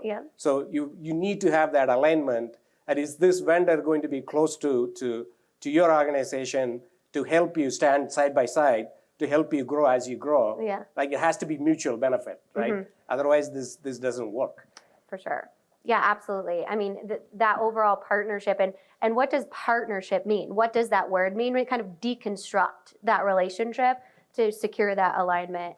And Paul, you had talked about kind of the optimization. And I'm wondering, when we go through, say we selected software, we went through implementation, we kind of managed the people through that, we went live, had a party, and then all of a sudden we have to optimize. And we didn't quite think through kind of the people side of things like user adoption, training. What would you say to customers that are kind of lacking on the optimization side? What are some strategies that they can implement to ensure that they're getting the most return on their investment for technology? Yeah, I mean, I think optimization is our entire process. We call this suite success is what we do, and it's about building and selling and everything. But one of the big pillars is optimization, and a vital part of that is just how people are going to further consume the software, and that is in the DNA of our company. We've been at this at our 25th year and always been a cloud company, and every single one of our 37,000 customers on exactly the same release, service pack, and patch of the software. And virtually all of them customize and personalize the software in some way that they want. And the way that we keep them on that is we allow them to continually optimize. So that customer that bought 25 years ago is getting the same return on investment that today that they got back then. So the money they spent then, they were on the latest version of the product. But there's so many companies out there that it's only a tiny portion of people that get in the latest version of the product. All these other people are paying money, but they're not getting a return on investment. So that is just philosophically through our organization.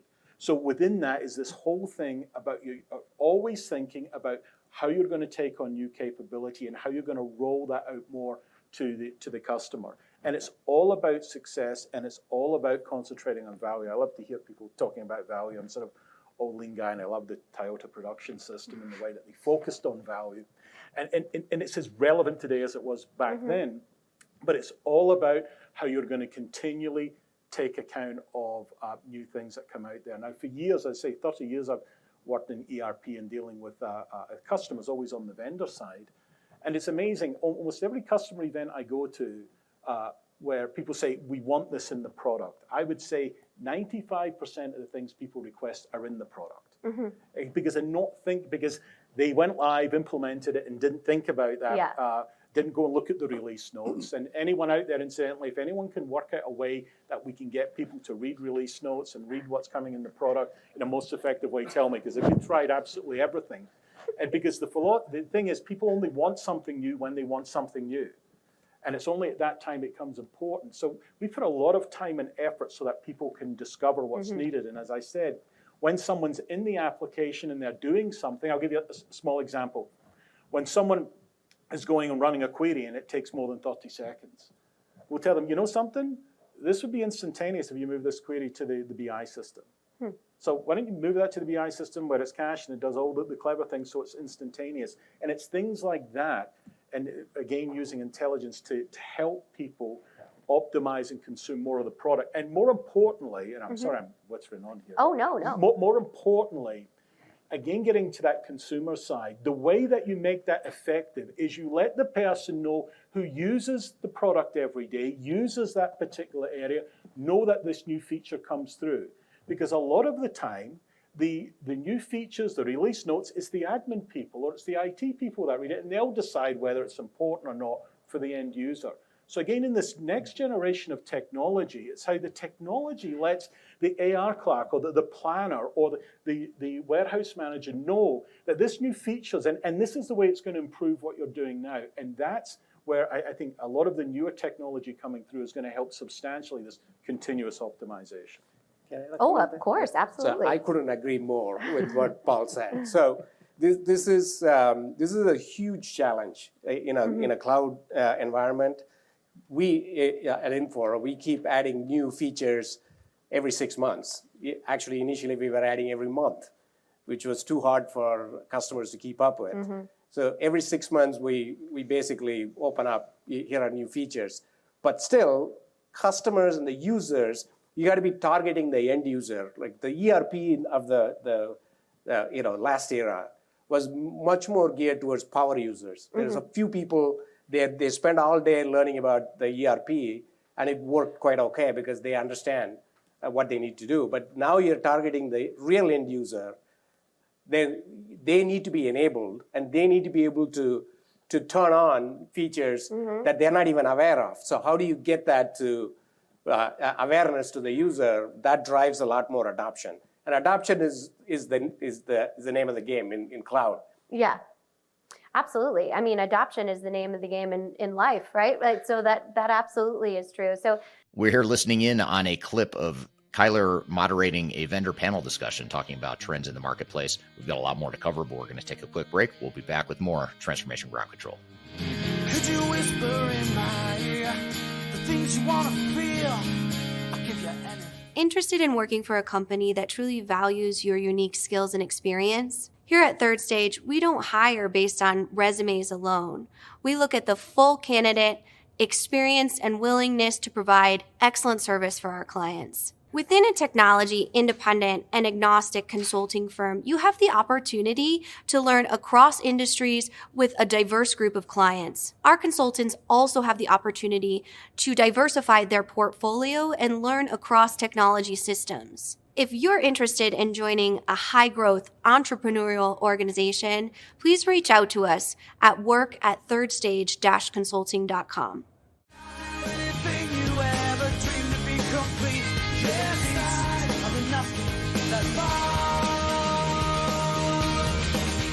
Hello, welcome back to Transformation Ground Control, episode number 147. My name is Eric Kimberling with Kyler Cheatham. You can find new episodes every Wednesday at transformationgroundcontrol.com. And this is the podcast that has everything to do with digital transformation. So thank you for joining here today. So we're in the midst of a conversation here, a vendor panel discussion between Kyler and 4 different software vendors. Let's jump back into the conversation. So Kerrie, you kind of touched on what, Paul and Soma are talking about when I asked you the question about AI. Like there may be tools that makes this more efficient and kind of either communicating or pushing these upgrades or showcasing that awareness. How can the business be a good partner to you guys and making sure that they, cultivate a mindset of awareness around those new functionalities, so they're not making those calls, hey, can you do this, or can I do this? And making sure and empowering them to actually source that information themselves. Yeah, that's a great question. Something that I've seen work really well is you should go to your vendors and ask them to meet with you on a regular basis to talk with your leaders about what's new in the business. And this should be included. This shouldn't be like a special fee. This should be kind of like a health check. We call them value exchange workshops. It's a great opportunity to kind of go back, double check, what were those original business outcomes? Did we achieve that time to value that we expected?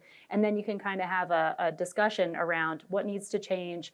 Why haven't you achieved whatever it is that you need to achieve? And again, that's a great opportunity to come together on a regular basis to have those kinds of discussions with the business. Absolutely. And to learn more, what is opportunities, or to actually activate on that partnership. I have a challenge. Please be my partner and help me solve it. And that, I think that's really the most beautiful evolution that we've seen when it comes to kind of vendor-customer relations. So I'm asking all the questions, as I typically do. So what questions do you guys have in the last couple minutes here that we can ask this amazing panel? It's such an amazing opportunity to have them in the room. So I want to make sure that we're addressing and answering any questions that you have.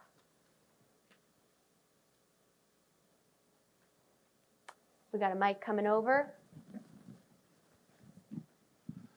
There seems to be something of a consensus from different presentations today that any implementation time frame shorter than 12 months is not at all realistic.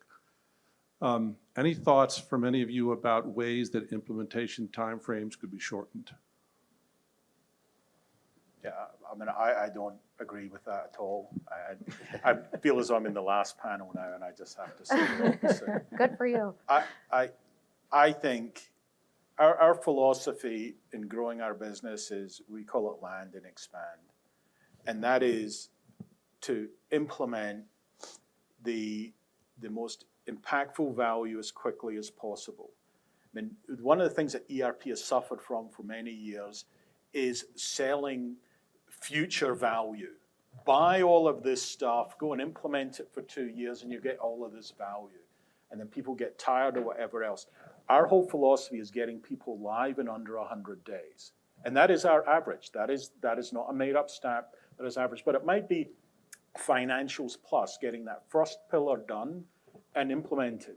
Now, with a lot of companies, that might not be their goal. They might want something else. But it's about getting that value straight away. So you're spending less up front. You're immediately seeing the value. And no one has any issue paying for value. We all do. What we have an issue is paying for the promise of value and never getting that. So I fundamentally disagree that it's under 12 months. Now, I'm looking at it through a software vendor's lens, okay? So what I mean by that is I'm thinking about by the time you sign the contract to when you're going live. And an implementation starts before that, in planning and selecting the right vendors and building that knowledge. So I know that it's not accurate. So that's what I'm talking about. So I think that there's this focus on value, everyone's seeing the value, and everyone then gets bought in, and they're excited about implementing the next stage rather than the opposite, which has happened historically with ERP, where people get fatigued. We're not doing phase 2 for the next 3 years because we're done, because we've spent that long. So that, and we have been myopically focused on that for about the last 7 to 10 years.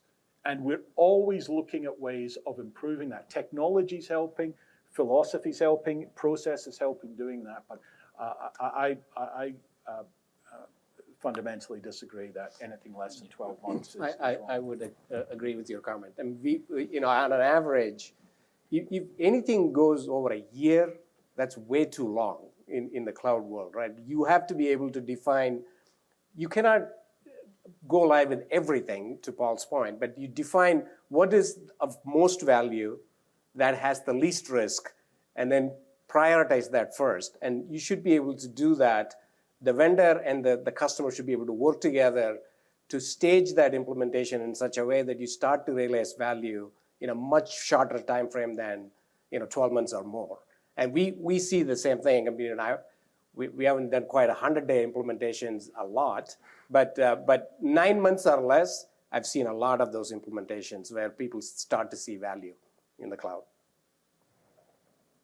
Yeah, it can be a phased approach. I love that discussion earlier with Agile versus Waterfall, but it can be phased. I think that's what we're talking about, where it's like focus in on that value. Maybe it's not the full ERP portfolio. Maybe it's a portion of it. Just like I mentioned, that business intelligence tool, that's a quick add-on. You have other things in your business you can connect, bring in data. There are these kinds of applications across our portfolios, right, where you could focus in first, get moving fast, and then you have that quick win and your team is excited. That's a great point. Having that overall, psychological approach, industrial psychology layered into it too. So you're able to have, that kind of win. Kevin, you got to go. Yeah, we call those little wins, right? Yeah. And I would just take advantage of your advisors, your consultants around industry best practices or all that prep work that can happen before a project begins. Because as the previous panel noted, that work either has to happen before go live or it happens after go live. And it's much better to do it before go live, or else you have real risk to the business that you're trying to clean things up or all of a sudden address things that are real risk items that could be detrimental to the business. So take advantage of those. They're good consulting practices will help you, align that much more quickly. Yeah, we call that actually our phase 0 checklist. So before we even go have a vendor conversation, Greg and team will actually take our clients through a phase 0 checklist. Because implementation, again, deconstructing that, when is it activation? When is it optimization? That's what we look for. And shameless plug, you can download that for free on our website. So just so you know, it is available. So we have time for one more question. Oh, wow, okay. Given the rise of unified namespace, do any of you have on your product roadmaps MQTT connectivity, pub-sub type of a model, moving data back and forth from the ERP to the unified namespace? So I'll just make a comment. I'll start. IFS's managed cloud is based on Azure. I'm going to Microsoft in a couple of weeks for a bit of a retreat related to what was discussed earlier. So I can't speak to it now, but I would suspect that there's a strong movement towards that space with what's being released early next year by Microsoft. Breadcrumbs, we call that. Great question. We had a few more in the back here, so I'm a sucker for the audience. So you guys know we'll do a few more, and then our panel does have to get to their travel plans. So this is not basically a question. It's more of a, so how can you basically generalize that 12 months time frame, because we have wide variety of industries with different maturity levels and everything. Because my experience says that for in one of the implementation we were given 12 months, but the first 6 months went to data collection itself because the data wasn't even there, right? So there must be some checklist as you indicated. Because we need to have some datum level and then commit on the timelines. If the datum level is not known, for example, the data is by far the biggest challenge we face, right? If the quality data is not, fixing later, it never happened. It never ever happened. We signed off, we go live happened, but when we went after a year, the data quality was the same as we left. So how do you basically align yourself to these kind of timelines and all these kinds of demanding situations? So I think that's a very valid question, and it's how long is a piece of string for some things, because people are in different segments. But as I said, I give my answer to a software vendor's lens, which is when the deal is signed to when it gets implemented. And that's what we do every day. So we're used to working out how we can get the product and value implemented as quickly as possible. Well, many people will be doing it once every 10 years or once every 5 years. But again, the work that's done up front to select the right solutions, the right vendor that's going to drive the value that your company wants is vitally important for the back end side of it to work well.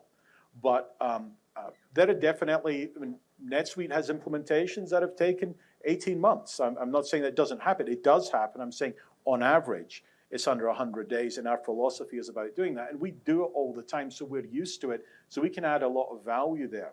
But again, in this, as part of the conference here, it's all about selection and managing that process. That being done professionally and being done well, and really thinking about the changes and how it's going to roll out in the phases, helps that process to take place efficiently as well. So I mean, you're right, it's not an absolute fact that it's going to be under 100 days, but that is what the aim of it is. And again, the people up here, we do this all the time, and we work with all sorts of companies to do it, so we know that the pitfalls and other things, and can aid that process and make sure we're adding value each of that stage, so you're going to be able to meet your objectives. All right, great stuff. Thank you, Kyler. Thank you to our guests from the various vendors that were just on that discussion. Appreciate having you here today. And we've got a lot more to unpack from that conversation. But first, we're going to take a quick break. We'll be back with more on Transformation Ground Control.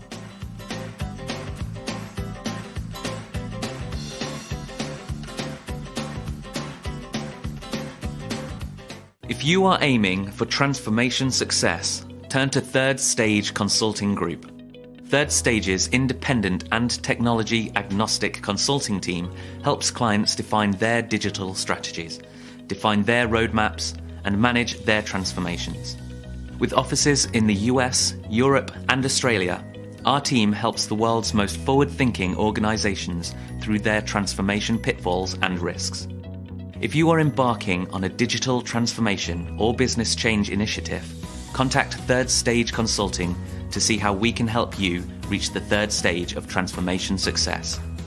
Learn more about us and download independent reports, videos, and other best practices at thirdstageconsulting.com.